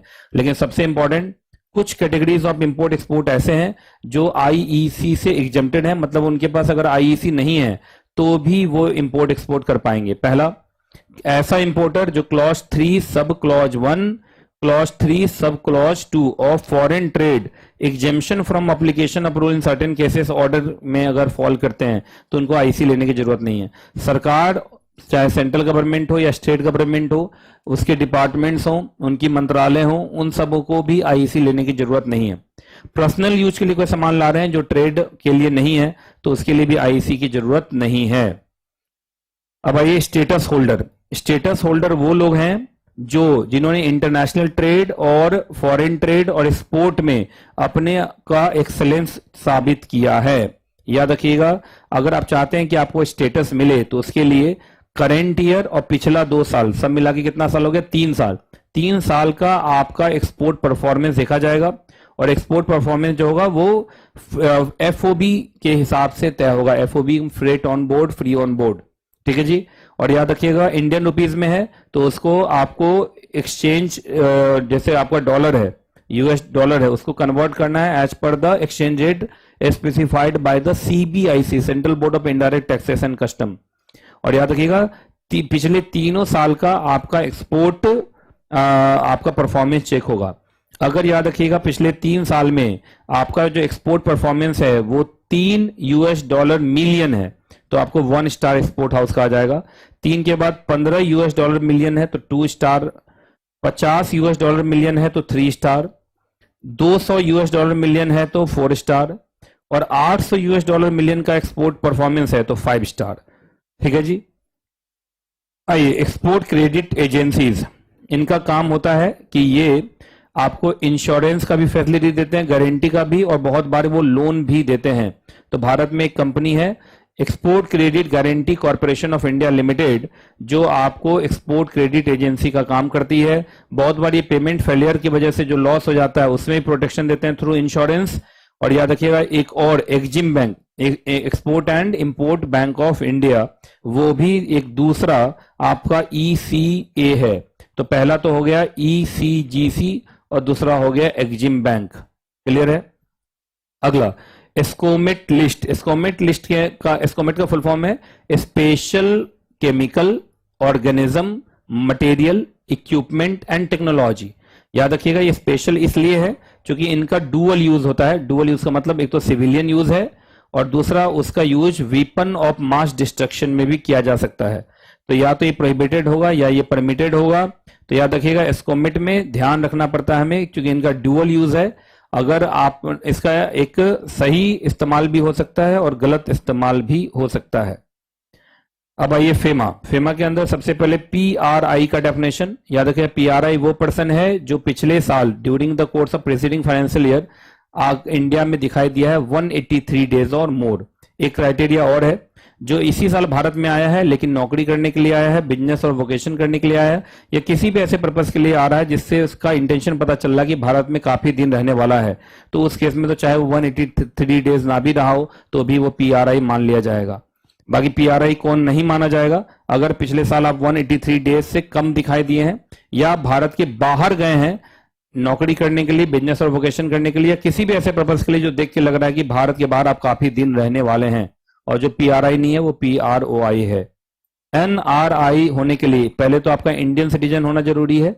आप इंडियन सिटीजन है, बस आजकल आप भारत में रहते नहीं हैं, इसका मतलब आप पीआरओआई हैं। तो कोई इंडियन सिटीजन अगर पीआरओआई है अभी तो वो फिर एनआरआई है। फेमा के अंदर जो बेसिक चीजें डील की जाती हैं, the first is dealing and holding of foreign exchange, section number 3 and section 4। क्वाट एंड कैट, current account transaction and capital account transaction, section 5 and section number 6। And export of goods and services, section number 7 and 8। FEMA के अंदर sections कम है लेकिन rules and regulations बहुत बढ़े हुए हैं। हवाला ट्रांजेक्शन। हवाला ट्रांजेक्शन का मतलब कोई भी पैसा भारत के बाहर पहुंच जाता है पर भारत के बाहर जाता हुआ दिखता नहीं है, कोई भी पैसा भारत के बाहर से भारत में आ जाता है पर भारत में आता हुआ दिखता नहीं है, ऐसे ट्रांजैक्शन को हम हवाला ट्रांजैक्शन कहते हैं। याद रखिएगा, अगर आपके पास फॉरेन एक्सचेंज है तो फॉरेन एक्सचेंज को आप अपने पास रख नहीं सकते, आपको उसको सरेंडर या रिपेट्रेशन करना पड़ेगा। रिपेट्रेशन का तरीका है या तो ऑथराइज पर्सन को बेच दीजिए, अगर ऑथराइज पर्सन को बेच के उसके बदले इंडियन रुपीज लेंगे तो 7 दिन के अंदर कर देना है। अगर आप उस फॉरेन एक्सचेंज से कोई फॉरेन एक्सचेंज डेट या लायबिलिटीज को डिस्चार्ज करना चाहते हैं तो 90 डेज के अंदर आप ये कर सकते हैं। आपके पास कुछ अनयूज्ड फॉरेन एक्सचेंज बच गया है, उसका कारण ये था कि फॉरेन ट्रेवल के लिए आपने पैसा लिया था और वो करेंसी नोट्स एंड कॉइन्स में है, तो 90 दिन के अंदर आपको, मतलब भारत में लौटने के 90 दिन के अंदर वो आपको रिपेट्रेट या सरेंडर कर देना पड़ेगा। ट्रेवलर चेक के फॉर्म में है तो 180 दिन के अंदर उसको आपको रिपेट्रेट या सरेंडर कर देना पड़ेगा। अदर पर्पस के लिए लिया था फॉरेन एक्सचेंज और बच गया है तो 60 दिन के अंदर उसको रिपेट्रेट या सरेंडर कर देना पड़ेगा। करंट अकाउंट ट्रांजैक्शन के बारे में सेक्शन नंबर 5 का कहना है कि current account transaction generally free होगा सब्जेक्ट टू रीजनेबल रेस्ट्रिक्शन। पहला तो प्रोहिबिशन है, रूल नंबर 3 शेड्यूल 1 के अंदर बहुत सारे ट्रांजैक्शन है और नेपाल और भूटान के लिए ये आपको फॉरेन एक्सचेंज नहीं देंगे। कुछ रूल 4 शेड्यूल 2 के अंदर आपको सेंट्रल गवर्नमेंट का अप्रूवल लेना पड़ेगा तभी वो आपको फॉरेन एक्सचेंज देंगे। Rule number 5 schedule number 3 individual के लिए अलग लिमिट है, अदर देन इंडिविजुअल के लिए अलग लिमिट है। उस लिमिट से अगर आप एक्सीड करते हैं तो फिर आपको आरबीआई अप्रूवल लेना पड़ सकता है। कैपिटल अकाउंट ट्रांजैक्शन वो ट्रांजैक्शन है जो पीआरआई का एसेट या लायबिलिटीज को ऑल्टर करता है आउटसाइड इंडिया, पीआरओआई के एसेट या लायबिलिटीज को ऑल्टर करता है इन इंडिया। बाकी भारत में जो फॉरेन एंटिटीज हैं वो 3 तरीके से आ सकती हैं। वो ब्रांच ऑफिस खोल सकते हैं, ब्रांच ऑफिस में हर वो काम होगा जो आपके पेरेंट कंपनी की हेड ऑफिस में होता है। लाइजनिंग ऑफिस ये सिर्फ चैनल ऑफ कम्युनिकेशन होता है between head office and entities in India, यहां पे कोई कॉमर्शियल ट्रांजैक्शन होता नहीं है। आपका जो प्रोजेक्ट ऑफिस है, मालूम चला फॉरेन कंपनी को भारत में कोई प्रोजेक्ट मिला है, प्रोजेक्ट जब तक चल रहा है तब तक वो भारत में प्रोजेक्ट ऑफिस लगा सकते हैं। तो भारत में फॉरेन एंटिटीज BOLOPO है ना, ब्रांच ऑफिस, लाइजनिंग ऑफिस और प्रोजेक्ट ऑफिस बना सकते हैं। ठीक है जी, अब आइए फॉर्म नंबर FCGPR। याद रखिएगा, जब भी आप इश्यू ऑफ शेयर्स करेंगे टू द नॉन रेजिडेंट तो आपको जिस दिन आपने उन नॉन रेजिडेंट को, मतलब भारत के बाहर वाले को आपने क्या इशू किया है, कोई शेयर्स इशू किया है, तो आपको याद रखिएगा FCGPRA फॉर्म फाइल कर देना है 30 डेज के अंदर। आप एडी कैटेगरी फर्स्ट बैंक को देंगे, एडी कैटेगरी फर्स्ट बैंक आगे फॉरवर्ड कर देगा आरबीआई को। ये पार्ट भी नहीं है, अब इसका नाम हो गया FLA है ना, फॉरेन एसेट्स एंड लायबिलिटीज। ये 15 जुलाई तक हर साल आपके तरफ से फाइल हो जाना चाहिए। फेमा के अंदर जो आपका एग्जैक्टली अपील प्रोसीजर है, दैट इज सबसे पहले केस एडजुडिकेटिंग अथॉरिटी के पास गया होगा, आप उसके फैसले से खुश नहीं है तो आप स्पेशल डायरेक्टर को अपील कर सकते हैं with in 45 days. Special director appeal के फैसले से भी खुश नहीं है तो विद इन 45 डेज आप अपील ट्राइब्यूनल को अपील कर सकते हैं। उसके फैसले से भी आप खुश नहीं है तो आप हाई कोर्ट को अपील कर सकते हैं with in 60 days only on question of law. Person of Indian origin, person of Indian origin वो लोग हैं, बस पूरा पाकिस्तान पूरा बांग्लादेश को छोड़ दीजिए क्योंकि वो तो कंट्री ऑफ इंडियन ऑरिजिन है ना। पाकिस्तान और बांग्लादेश को छोड़ के मालूम चला आप ऐसे कोई सिटीजन है जो भारत के आप सिटीजन कभी भी रहे, either through constitution of India और सिटीजनशिप एक्ट, या भारत के किसी ऐसे टेरिटरी के पार्ट रहे हैं जो पहले भारत का टेरिटरी नहीं था, बाद में वो भारत का टेरिटरी बना, इसी A और B के आप चाइल्ड हैं, ग्रैंड चाइल्ड हैं, ग्रेट ग्रैंड चाइल्ड हैं, और यही ABC के आप स्पाउस हैं, तो याद रखिएगा आप सब पर्सन ऑफ इंडियन ऑरिजिन माने जाएंगे। आरबीआई को चलाता है उसका सेंट्रल बोर्ड ऑफ डायरेक्टर, और सेंट्रल बोर्ड ऑफ डायरेक्टर के नीचे 4 लोकल बोर्ड हैं। एक लोकल बोर्ड का ईस्ट का कोलकाता में है, लोकल बोर्ड वेस्ट का मुंबई में है, लोकल बोर्ड नॉर्थ का न्यू दिल्ली में है, लोकल बोर्ड साउथ का चेन्नई में है, तो 4 लोकल बोर्ड हैं आरबीआई के। करंट अकाउंट ट्रांजैक्शन मैंने बता दिया, करंट अकाउंट ट्रांजैक्शन वो ट्रांजैक्शन है जो कैपिटल अकाउंट ट्रांजैक्शन नहीं है, मतलब जो रेवेन्यू टाइप के खर्चे हैं जैसे फॉरेन ट्रेड से जुड़ा हुआ खर्चा हो गया, जो आपका interest on loan, income on investment. देखिए लोन होगा कैपिटल अकाउंट ट्रांजैक्शन, इन्वेस्टमेंट होगा कैपिटल अकाउंट ट्रांजैक्शन, लेकिन उसके ऊपर इंटरेस्ट, उसके ऊपर जो इनकम है that becomes the current account transaction. Revenue expenditure है, आपका पेरेंट, स्पाउस, चिल्ड्रन भारत के बाहर रहता है, उसका लिविंग एक्सपेंसेस भेज रहे हो, foreign travel, education, medical care, ये सब आपका करंट अकाउंट ट्रांजैक्शन माना जाएगा। मैंने बता दिया था करंट अकाउंट ट्रांजैक्शन में आपको $2.5 लाख तक का LRS है, LRS का मतलब liberalised remittance scheme, LRS $2.5 lakh तक आप पर ईयर ले सकते हैं फॉर क्वाट current account transaction. For example private visit कर रहे हैं, नेपाल भूटान के लिए मिलेगा नहीं। गिफ्ट और donation, going abroad for employment, immigration, close relative को मेंटेनेंस करना है, बिजनेस के लिए ट्रैवल कर रहे हैं, कॉन्फ्रेंस के लिए कर रहे हैं, मेडिकल ट्रीटमेंट के लिए कर रहे हैं, स्टडी के लिए कर रहे हैं, और any other current account transaction के लिए $2.5 लाख तक आप आराम से ले सकते हैं। उससे ज्यादा लेना है तो आरबीआई अप्रूवल चाहिए। जो अदर देन इंडिविजुअल है उनका लिमिट बहुत ज्यादा है, $2.5 लाख से तो खैर बहुत ज्यादा है। अब उसमें देखिए क्या क्या है, ये एग्जाम में सब आता है, इसलिए एक बार जल्दी जल्दी रिवाइज कर लीजिए। आइए, सबसे पहला याद रखिएगा, अगर डोनेशन हो रहा है for creation of chair in reputed educational institute, contribution to the fund and contribution technical institution, और वो एक्सीड कर रहा है 1% of foreign exchange earning during the previous 3 financial year, और $, इकाई, दहाई, सैकड़ा, हजार, 10,000, लाख, 50 लाख, $50 लाख और 1% ऑफ फॉरेन एक्सचेंज अर्निंग, दोनों में से जो लेस है, अगर इससे एक्सीड किया तब आरबीआई अप्रूवल है। इसका मतलब यहां तक आरबीआई अप्रूवल नहीं है। आपका सेल ऑफ रेजिडेंशियल फ्लैट और कमर्शियल प्लॉट इंडिया में हुआ है, ये किसी एजेंट ने किया था, उस एजेंट को आप कमीशन दे रहे हैं, तो कमीशन $25,000 और 5% ऑफ इनवर्ड रेमिटेंस, उस दोनों का जो भी ज्यादा है वहां तक के लिए नो आरबीआई अप्रूवल, उससे ज्यादा है तो आरबीआई अप्रूवल। कंसल्टेंसी सर्विसेज लिया आपने इंफ्रास्ट्रक्चर प्रोजेक्ट के लिए, तो उसमें $, ये आपका हो गया 1 करोड़ पर प्रोजेक्ट, और अगर वो इंफ्रास्ट्रक्चर वाला है तो अदर कंसल्टेंसी सर्विसेज है तो $, 10 लाख पर प्रोजेक्ट। यहां तक कोई आरबीआई अप्रूवल की जरूरत नहीं है। मालूम चला रेम्बर्समेंट ऑफ प्री इनकॉर्पोरेशन एक्सपेंसेस हो रहा है, तो जो भी इन्वेस्टमेंट भारत में आया उसका 5% और $, लाख है ना, $1 lakh whichever is higher, वहां तक कोई आरबीआई अप्रूवल नहीं, उससे ज्यादा है तो फिर आरबीआई अप्रूवल है। कंपाउंडिंग याद रखिएगा, जो सेक्शन 3A है इसके अंदर तो कंपाउंडिंग करता है ईडी, उसके अलावा जितना भी कंपाउंडिंग है वो करता है आरबीआई। याद रखिएगा, आरबीआई से कंपाउंडिंग करवाने के लिए आपको आरबीआई को एप्लीकेशन लगाना है, और ये एप्लीकेशन लगेगा FEMA office, foreign exchange department, RBI central office Mumbai में, और एक बार कंपाउंडिंग हो गई तो 3 साल तक उसी ऑफेंस की फिर से कंपाउंडिंग होगी नहीं। कौन कौन सी ऐसी एंटिटीज हैं जो एफडीआई ले सकती हैं, तो याद रखिएगा इंडियन कंपनी आराम से एफडीआई ले सकती है। जो पार्टनरशिप फर्म है या प्रोप्राइटरशिप कंसर्न है वो सिर्फ एनआरआई या पर्सन ऑफ इंडियन ओरिजिन से एफडीआई ले सकता है, वो भी आप याद रखिएगा उनको पैसा बैंक अकाउंट से आया हो, उसके बाद वो पार्टनरशिप फॉर्म या proprietor agriculture, plantation, real estate, print media sector में काम न कर रहा हो, और याद रखिए ये जो भी अमाउंट इन्वेस्ट होगा वो वापस रिपेट्रिएट नहीं हो पाएगा आउटसाइड इंडिया।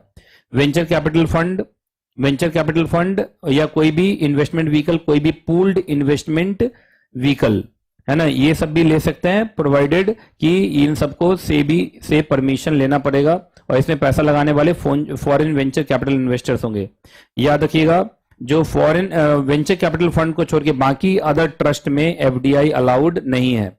एलएलपी भी एफडीआई ले सकता है, अगर 100% एफडीआई सेक्टर का है तो अंडर ऑटोमेटिक रूट, अगर अदर सेक्टर है तो थ्रू गवर्नमेंट अप्रूवल रूट उसको एफडीआई मिल जाएगा। एक बार एलएलपी को एफडीआई मिल गया तो फिर वो agriculture, plantation, print media, real estate business में वो दिखाई देने नहीं चाहिए। बाकी एलएलपी एक्ट का भी कंप्लायंस करना पड़ेगा। जो स्टार्टअप कंपनीज हैं उनको भी फॉरेन वेंचर कैपिटल इन्वेस्टर के तरफ से एफडीआई मिल सकता है, और अदर एंटिटीज में जितना मैंने बता दिया उसको छोड़ के बाकी लोगों को एफडीआई लेना अलाउड नहीं है।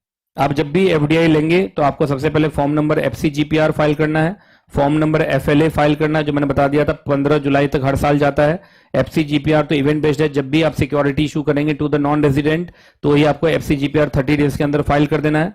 एफसीटीआरएस आपको तब फाइल करना है जब ट्रांसफर ऑफ इक्विटी इंस्ट्रूमेंट हो रहा है इंडियन कंपनी का बिटवीन एक पीआरओआई से दूसरे पीआरओआई को, लेकिन सिक्योरिटी इंडियन कंपनी का है। एक पीआरओआई ट्रांसफर कर रहा है दूसरे पीआरआई को, इंडियन कंपनी के सिक्योरिटी को, तो फॉर्म नंबर एफसीटीआरएस जाएगा। उसके बाद अगला, अगर इसॉप है तो फॉर्म नंबर इसॉप जाएगा, अगर डिपॉजिटरी रिसीट है तो फॉर्म नंबर डीआरआर जाएगा, एलएलपी है तो फॉर्म नंबर एलएलपीआई जाएगा, और अगर आईएनवीआईटी है तो फॉर्म नंबर आईएनवीआई जाएगा। तो ये सारे फॉर्म जाएंगे आपको, ठीक है जी। ओडीआई का मतलब ये है कि मालूम चला इंडिया से इंडिया के बाहर इन्वेस्टमेंट गया, अगर आप अनलिस्टेड कंपनीज में पैसा लगा रहे हैं भारत के बाहर, तो आप 1% मतलब 0.1% पैसा लगाओगे तो वो ओडीआई कहलाएगा। लेकिन लिस्टेड अगर फॉरेन एंटिटी है तो याद रखिएगा वो ओडीआई तभी कहलाएगा जब आप उसका 10% और मोड़ लोगे। लेकिन लिस्टेड में भी याद रखिएगा, मालूम चला आपने 10% से कम लिया, लेकिन अगर कंट्रोल आ गया तो भी वो ओडीआई मान लिया जाएगा, और जो ओडीआई नहीं होता है वो ओपीआई कहलाता है। तो जो ओडीआई में फॉल नहीं किया दैट बिकम्स द ओपीआई। और याद रखिएगा ओडीआई कौन कौन लोग कर सकते हैं, तो इंडियन कंपनी कर सकती है, इंडियन कंपनी कर सकती है कंपनीज एक्ट वाली, बॉडी कॉर्पोरेट जो इनकॉर्पोरेटेड हो किसी लॉ में, एलएलपी कर सकती है, और पार्टनरशिप फर्म जो रजिस्टर्ड अंडर पार्टनरशिप एक्ट, ये लोग आपका ओडीआई कर सकते हैं। ओडीआई करने का क्या क्या रूट हो सकता है, आप इक्विटी शेयर या कंपल्सरली कन्वर्टेबल प्रेफरेंस शेयर में 100% अमाउंट इन्वेस्ट कर सकते हैं, अदर प्रेफरेंस शेयर में 100% amount, loan 100%, normal guarantee 100%, bank guarantee 100%, लेकिन परफॉर्मेंस गारंटी जो है वो सिर्फ 50% है, बाकी हर जगह 100% है। आप ओडीआई कर सकते हैं भारत के बाहर ज्वाइंट वेंचर्स में, होली ओन्ड सब्सिडीज में, जो सीलिंग मैंने बता दिया, हर जगह 100% है, बस एक परफॉर्मेंस गारंटी में कितना है 50% है। याद रखिएगा अगर आप ईसीबी लेना चाहते हैं, एक्सटर्नल कॉमर्शियल बोरोइंग लेना चाहते हैं, तो याद रखिएगा सबसे पहले आपको आरबीआई से लोन रजिस्ट्रेशन नंबर लेना पड़ेगा through AD category first bank. कभी भी ईसीबी से जुड़े हुए टर्म्स एंड कंडीशन में चेंज आया तो आपको फॉर्म ईसीबी को रिवाइज्ड ईसीबी फॉर्म फाइल करना पड़ेगा। Monthly reporting ECB two return file करना पड़ता है हर मंथ खत्म होने के 7 दिन के अंदर। उसके बाद अगर आप ईसीबी को इक्विटी में बदल रहे हैं तो याद रखिएगा सबसे पहले बोरोइंग कंपनी की जो एक्टिविटी है अगर वो ऑटोमेटिक रूट में आती है तो कोई बात नहीं, अगर गवर्नमेंट अप्रूवल रूट में आती है तो गवर्नमेंट रूट लेना पड़ेगा, क्योंकि जहां ईसीबी को आप इक्विटी में बदलेंगे ये एफडीआई कहलाएगा। आप ईसीबी को इक्विटी में लेंडर के कंसेंट से ही, और उसमें कोई अलग से खर्चा इंडियन कंपनी पर आना नहीं चाहिए। उसके बाद जो प्राइसिंग गाइडलाइंस हैं शेयर्स को लेके उसको आपको मानना पड़ेगा, और जब भी ईसीबी को इक्विटी में बदलेंगे तो आप याद रखिएगा आरबीआई को रिपोर्ट करेंगे। किस तरीके से, एक तो फॉर्म एफसीजीपीआर तो जाएगा ही जाएगा चूंकि आप शेयर इशू कर रहे हैं। उसके बाद जो मंथली रिपोर्टिंग होती है डीएसआईएम को ईसीबी टू रिटर्न में, वहां पर आपको एक लाइन लिखना पड़ेगा ECB partially converted to equity. अगर ECB fully converted to equity है तो बस वही जो ईसीबी रिटर्न मंथली जाता है उसमें एक लाइन लिख देंगे ECB fully converted to equity. अगर ईसीबी जो कन्वर्ट हो रहा है इक्विटी में वो फेजेज में है तो फॉर्म नंबर एफसीजीपीआर बार बार जाता रहेगा जब भी आप शेयर इशू करेंगे, और ईसीबी टू रिटर्न जो है उसमें भी बार बार आपको लिखते रहना पड़ेगा कि ECB partially converted to equity. ये एग्जाम में बहुत बार आ जाता है कि क्या स्टार्टअप को भी स्टार्टअप भी ईसीबी के थ्रू पैसा ले सकते हैं, एकदम ले सकते हैं। याद रखिएगा स्टार्टअप रिकॉग्नाइज्ड होना चाहिए सेंट्रल गवर्नमेंट के द्वारा। मिनिमम एवरेज मैच्योरिटी जो है वो 3 साल की होगी, है ना, 3 साल, कम से कम 3 साल। उसके बाद जो लेंडर है वो एफएटीएफ कंप्लाइंट कंट्री का ही होना चाहिए। याद रखिएगा बोरोइंग लोन के फॉर्म में हो सकता है, नॉन कन्वर्टेबल, ऑप्शनली कन्वर्टेबल और पार्शियली कन्वर्टेबल प्रेफरेंस शेयर में भी हो सकता है। करेंसी कोई भी फ्रीली कन्वर्टेबल करेंसी या इंडियन करेंसी या उसका कॉम्बिनेशन हो सकता है। इनका जो मैक्सिमम लिमिट ऑफ ईसीबी है स्टार्टअप के लिए दैट इज $3 मिलियन पर financial year. All in cost दोनों मिलकर म्यूचुअली अग्री कर लेंगे। एंड यूज जो भी स्टार्टअप का बिजनेस है वहीं पर वो पैसा खर्च होना चाहिए। इक्विटी में आराम से वो कन्वर्ट हो सकता है। सिक्योरिटी वो देखना पड़ेगा कि बोरोइंग एंटिटी क्या सिक्योरिटी देना चाहती है, लेंडर क्या चाहता है।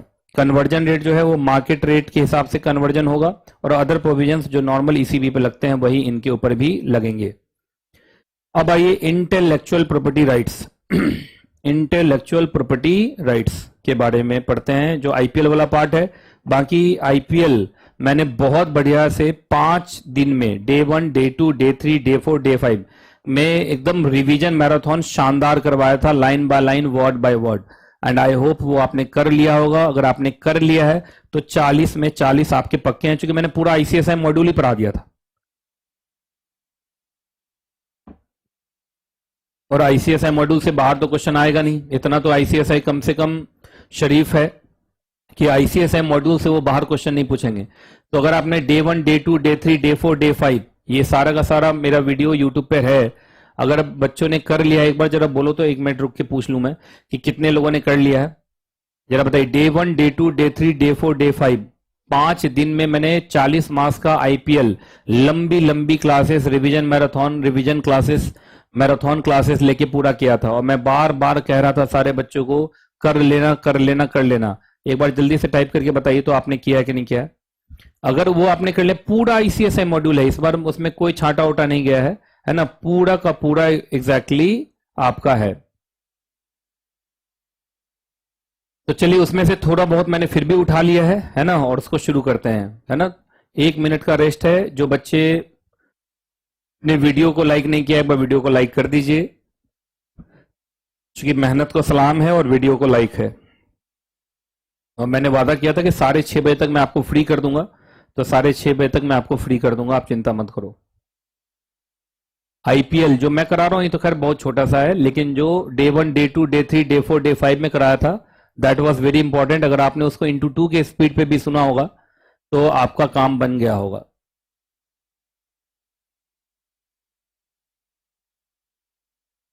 एक बार वीडियो को लाइक कर दीजिए और उसके बाद शुरू करते हैं फिर से।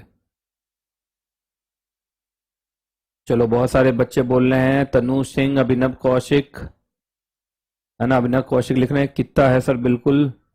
पायल, सुमित वर्मा, खुशी यादव, ये सब बोल रहे हैं।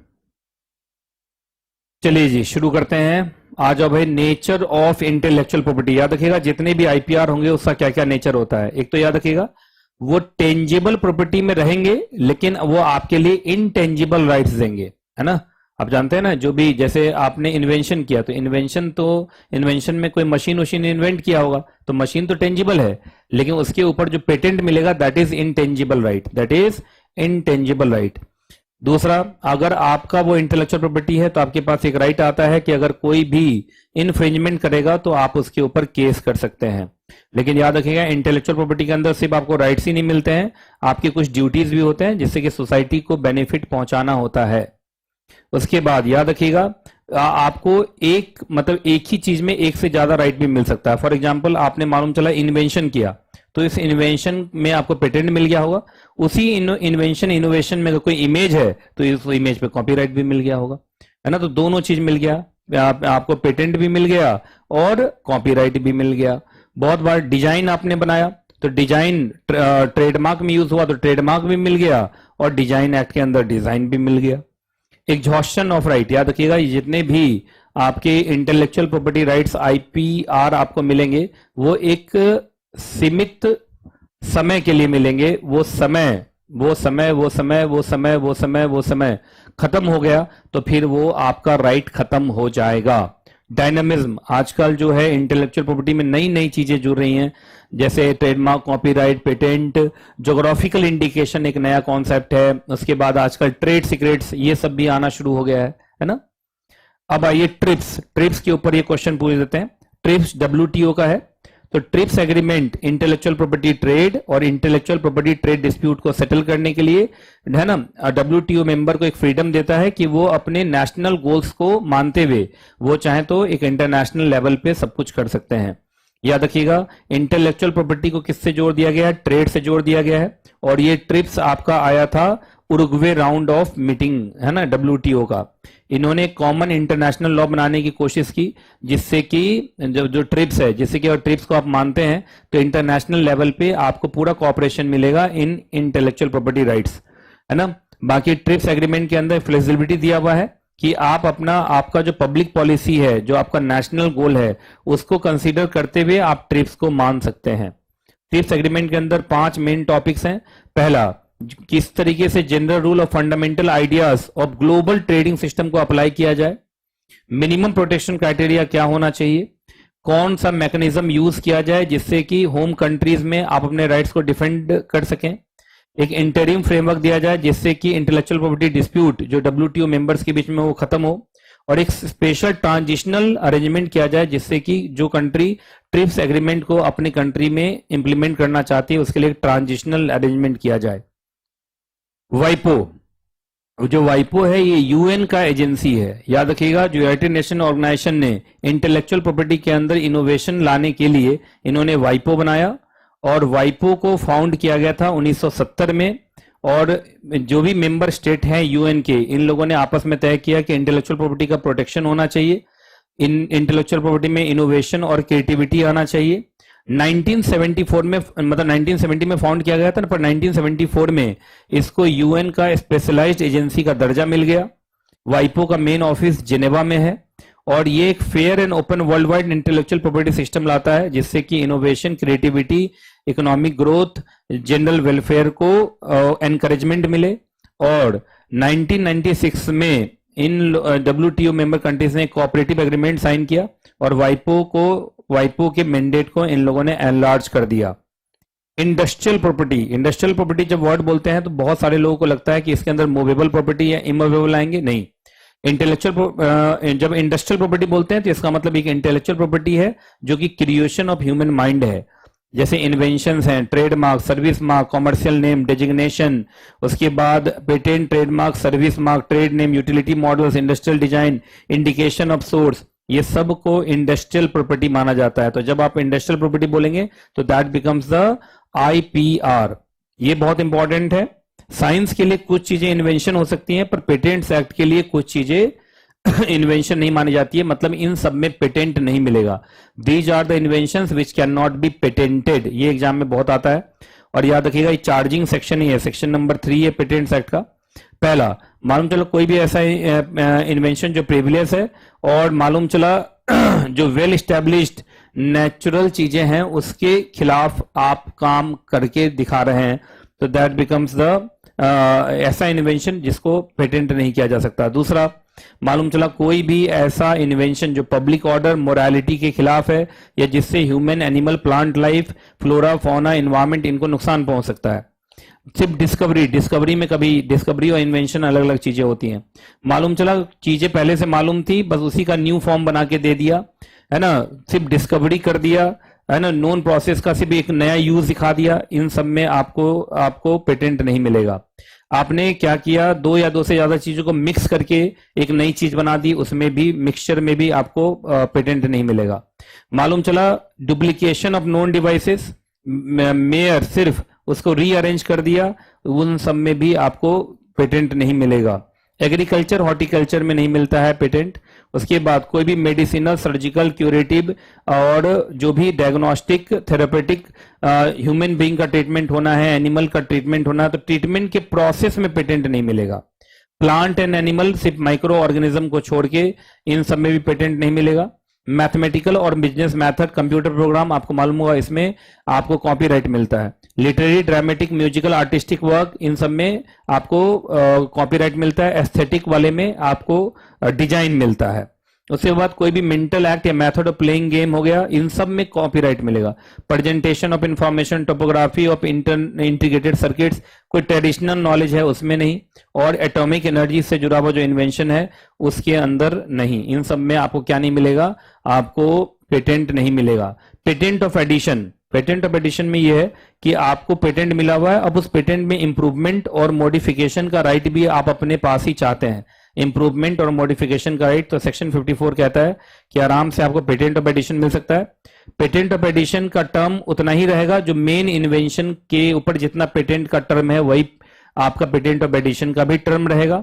और पेटेंट ऑफ एडिशन के लिए कोई अलग से रिन्यूअल फीस देने की जरूरत नहीं है, जब तक कि मालूम चला वो पेटेंट ऑफ एडिशन अगर इंडिपेंडेंट पेटेंट हो जाता है तब तो उस केस में रिन्यूअल फीस देने की जरूरत है, लेकिन जब तक वो पेटेंट ऑफ एडिशन के नाम से कोई अलग से रिन्यूअल फीस देने की जरूरत नहीं है। आइए, कंपलसरी लाइसेंस कब दिलवाया जा सकता है। मालूम चला जो मेन पार्टी है जिसको आपको पेटेंट दिया गया है, मालूम चला वो 3 साल तक उसको यूज नहीं करता है, तो कोई भी आदमी पहुंच सकता है आपका एग्जैक्टली कि सर हमें कंपलसरी लाइसेंस दिया जाए, है ना, और ये वहां पे आरोप लगा सकता है कि सर पब्लिक के पास जो फायदे पहुंच जाने चाहिए थे 3 साल के अंदर वो पहुंचे नहीं है। वो जो आपका इन्वेंशन है वो अफोर्डेबल प्राइस पर पब्लिक को पहुंचा नहीं है, और मालूम चलो उस पेटेंट का इस्तेमाल भारत के बाहर किया जा रहा है, भारत में तो उसका इस्तेमाल हुआ ही नहीं है। याद रखिएगा ये 3 आरोप के साथ कोई भी पर्सन 3 साल के बाद कंट्रोलर के पास पहुंच सकता है और कंपलसरी लाइसेंस का गुहार लगा सकता है। याद रखिएगा जब कंट्रोलर कंपलसरी लाइसेंस के एप्लीकेशन को देखेगा तो वो इन सब चीजों को देखेगा। इन्वेंशन कैसा है, कितना टाइम इलैप्स हो गया, जो एप्लीकेंट कंपल्सरी लाइसेंस मांगने आया उसकी एबिलिटी कैपेसिटी है कि नहीं, और उसके बाद क्या उस एप्लीकेंट ने लाइसेंस लेने के लिए पेटेंटी के पास भी गया था या सीधा कंपल्सरी लाइसेंस के लिए हमारे पास आ गया है। इन सारी चीजों को देखने के बाद ही वो कंपल्सरी लाइसेंस पर फैसला लेंगे। एक होता है सर्टिफिकेशन ट्रेडमार्क, जैसे ISI, FSSAI, BIS, आपका एगमार्क, ISO। अब ये सारे के सारे सर्टिफिकेशन ट्रेडमार्क हैं जो आपको जनरली ये सर्टिफाई करते हैं origin, material, mode of manufacture, performance of services, quality, accuracy, इन सब चीजों को। और याद रखिएगा जो ये प्रोप्राइटर ऑफ सर्टिफिकेशन ट्रेडमार्क हैं वो खुद बिजनेसमैन नहीं होते, वो तो सिर्फ सर्टिफाई करते हैं। और याद रखिएगा कोई भी आदमी को अगर सर्टिफिकेशन ट्रेडमार्क मिला है तो जो उनका ट्रेडमार्क है उनके एडिशन में वो क्या यूज करते हैं, सर्टिफिकेशन ट्रेडमार्क यूज करते हैं। रजिस्टर्ड यूजर, आपको मालूम होगा रजिस्टर्ड यूजर के में जो रजिस्टर्ड प्रोप्राइटर ऑफ ट्रेडमार्क है वो खुद परमिशन दे देता है एक पर्सन को कि तुम मेरे ट्रेडमार्क का इस्तेमाल कर सकते हो। और जब रजिस्टर्ड यूजर उस ट्रेडमार्क को यूज करेगा तो माना जाएगा जैसे कि प्रोप्राइटर ही उस ट्रेडमार्क को यूज कर रहा है। तो इसका मतलब रजिस्टर्ड यूजर के पास हर वो राइट होगा जो कि प्रोप्राइटर के पास होगा, सिर्फ एक को छोड़ के, असाइनमेंट और ट्रांसमिशन का राइट रजिस्टर्ड यूजर के पास नहीं होगा। क्लियर है जी। चलो भाई अगला ट्रेडमार्क एजेंट, इस पर एग्जाम में बहुत क्वेश्चन आ सकता है, देख लीजिएगा। याद रखना कभी भी ट्रेडमार्क्स एक्ट के अंदर कोई भी काम रजिस्ट्रार के सामने होना है तो कोई भी पर्सन चाहे तो वो खुद पहुंच सकता है, किसी लीगल प्रैक्टिशनर को अपॉइंट कर सकता है, ट्रेडमार्क एजेंट को अपॉइंट कर सकता है, या अपने एम्प्लॉय को भेज सकता है, एजेंट को भेज सकता है। तो ये 4 तरीके से लोग प्रेजेंट हो सकते हैं रजिस्ट्रार के सामने। खुद भी किसी भी लीगल प्रैक्टिशनर को भेज सकते हैं, ट्रेडमार्क एजेंट को भेज सकते हैं, और अपने एम्प्लॉय एजेंट को भेज सकते हैं। बाकी याद रखना अगर आप ट्रेडमार्क एजेंट बनना चाहते हैं तो एक तो भारत के आप सिटीजन होने चाहिए, कम से कम 21 साल का एज होना चाहिए, आप ग्रेजुएट होने चाहिए, लेकिन ग्रेजुएट हैं तो आपको एग्जामिनेशन पास करना पड़ेगा ट्रेडमार्क एजेंट का। अगर आप एडवोकेट होने चाहिए, या आप member of the institute of company secretaries of India, अगर आप ICSI के मेंबर हैं तो आप ट्रेडमार्क एजेंट बन सकते हैं, और आप रजिस्ट्रार के नजरों में फिट एंड प्रॉपर पर्सन होने चाहिए। ठीक है जी। कॉपीराइट किन किन चीजों में मिलता है भाई, तो literary, dramatic, musical, artistic, cinematographic films और साउंड रिकॉर्डिंग, सब मिला के 6 चीजों में आपको एग्जैक्टली क्या मिलता है, कॉपीराइट मिलता है। ठीक है जी। कॉपीराइट सोसाइटी, कॉपीराइट सोसाइटी का मतलब ये एक कलेक्टिव एडमिनिस्ट्रेटिव सोसाइटी है जिसको ऑथर्स और ओनर्स ने फॉर्म किया है। इनको बनाया गया है कि कॉपीराइट सोसाइटी हमारे बिहाफ पर लाइसेंस दे सकते हैं, सारे के सारे काम वो कर सकते हैं, लेकिन याद रखिएगा जो ओनर ऑफ द कॉपीराइट है उनके इंडिविजुअल कैपेसिटी में उनके पास भी लाइसेंस देने का राइट उनके पास भी रहेगा, है ना। बाकी कॉपीराइट सोसाइटी के पास भी रहेगा। कॉपीराइट सोसाइटी की लीगल बॉडी है जो आपके ऑथर्स और ओनर्स के हितों की रक्षा करते हैं, और वो एश्योरेंस देते हैं ऑथर को कि आपका सारा कॉमर्शियल मैनेजमेंट हम देख लेंगे। तो ये एक रजिस्टर्ड कलेक्टिव एडमिनिस्ट्रेटिव सोसाइटी है जिसका काम होता है management and protection of copyright. ठीक है जी। अगर कॉपीराइट का कभी भी इन्फ्रिंजमेंट हुआ तो क्या क्या रेमेडीज मिल सकता है, आपको इंजंक्शन मिल सकता है, डैमेजेज मिल सकता है, अकाउंट्स मिल सकता है। देख लीजिए सिविल लिबर्टी में इंजंक्शन, डैमेज, अकाउंट्स का मतलब हिसाब किताब जो बचा है, डिलीवरी ऑफ इन्फ्रिंज्ड गुड्स कॉपीज ये मिल सकता है। क्रिमिनल में सामने वाले का इम्प्रिजनमेंट हो सकता है, फाइन्स, सीजर हो सकता है। बॉर्डर इन्फोर्समेंट, इंपोर्ट पर प्रोहिबिशन लगा दिया जाएगा अगर उसमें किसी का कॉपीराइट है, तो ये सारा रेमेडीज आपको मिल सकता है। ज्योग्राफिकल इंडिकेशन, ज्योग्राफिकल इंडिकेशन एक इंडिकेशन है कि इस एरिया का वो गुड्स है ना। और याद रखिएगा ज्योग्राफिकल इंडिकेशन 3 तरीके से है, एग्रीकल्चरल, नेचुरल और मैन्युफैक्चर्ड गुड्स। याद रखिएगा वो मैन्युफैक्चर्ड गुड्स प्रोसेस या प्रिपेयर्ड या मैन्युफैक्चर्ड वो उसी टेरिटरी का होना चाहिए, और उस टेरिटरी का स्पेशल क्वालिटी, स्पेशल रेपुटेशन है या स्पेशल कैरेक्टरिस्टिक्स है जिस वजह से आपको ज्योग्राफिकल इंडिकेशन GI टैग मिला है। सेक्शन 11 के अंदर कोई भी association of person, producer, any organisation या कोई अथॉरिटी जो उस एरिया के या उस गुड्स के प्रोड्यूसर के हितों की रक्षा कर सकते हैं, ये लोग ज्योग्राफिकल इंडिकेशन के लिए अप्लाई कर सकते हैं to the registrar of geographical indication. Design, design एक शेप में हो सकता है, कॉन्फ़िगरेशन में हो सकता है, पैटर्न में हो सकता है, ऑर्नामेंटल एस्पेक्ट है, composition of line, colour combination हो सकता है, जो बहुत इंपॉर्टेंट है, जो 2D में हो सकता है, 3D में हो सकता है, दोनों फॉर्म में हो सकता है, इंपॉर्टेंट है। ये सारी चीजें इंडस्ट्रियल प्रोसेस या मीन्स के थ्रू आई हो और कहीं ना कहीं आंखों को ये अच्छा लगे तो याद रखिएगा, फिर वो डिजाइन माना जाएगा। पर कुछ चीजें डिजाइन नहीं मानी जाएंगी, मैकेनिकल डिवाइस और ट्रेडमार्क, है ना, ट्रेडमार्क, कॉपीराइट, अगर ये सारी चीजें हैं तो फिर वो आपको वहां डिजाइन नहीं दिया जाएगा। तो याद रखिए, डिजाइन आपको मिले इसके लिए जरूरी है कि वो न्यू और ओरिजिनल हो, किसी और कंट्री में पहले वो डिजाइन या डिजाइन यूज ना हुआ हो, नयापन उसमें होना चाहिए। उसके बाद मैंने बताया था शेप, कॉन्फ़िगरेशन, पैटर्न, ऑर्नामेंटेशन, इन सब में आपको डिजाइन मिलेगा। डिजाइन इंडस्ट्रियल प्रोसेस के थ्रू लगाया गया हो, फिनिश्ड आर्टिकल में लगा हो और वो आई मतलब वो दिखाई दे और देखने में अच्छा लगे, विजिबल हो। बाकी मैंने बता दिया था mechanical device, trademark, property mark और कॉपीराइट, अगर ये सब है तो फिर आपको डिजाइन नहीं दिया जाएगा। याद रखिएगा, आपने अपने डिजाइन का प्रदर्शन किसी इंटरनेशनल एग्जीबिशन में किया है ना, तो याद रखिएगा तो भी कोई चिंता की बात नहीं है। वो जो वहां लिखा रहता है कि प्रीवियसली वो पहले एग्जिबिट नहीं हुआ चाहिए, अगर एग्जीबिशन में आपने सबसे पहले कंट्रोलर को प्रीवियस नोटिस दे के किया है तो भी आपको वहां डिजाइन मिल जाएगा। और जिस दिन आपने एग्जिबिट किया है उससे 6 महीने के अंदर आपको अप्लाई कर देना पड़ेगा for the registration of design. तो आपको पहले वो एग्जिबिट कर चुके होंगे फिर भी आपको डिजाइन दे दिया जाएगा, उसमें कोई दिक्कत वाली बात नहीं है।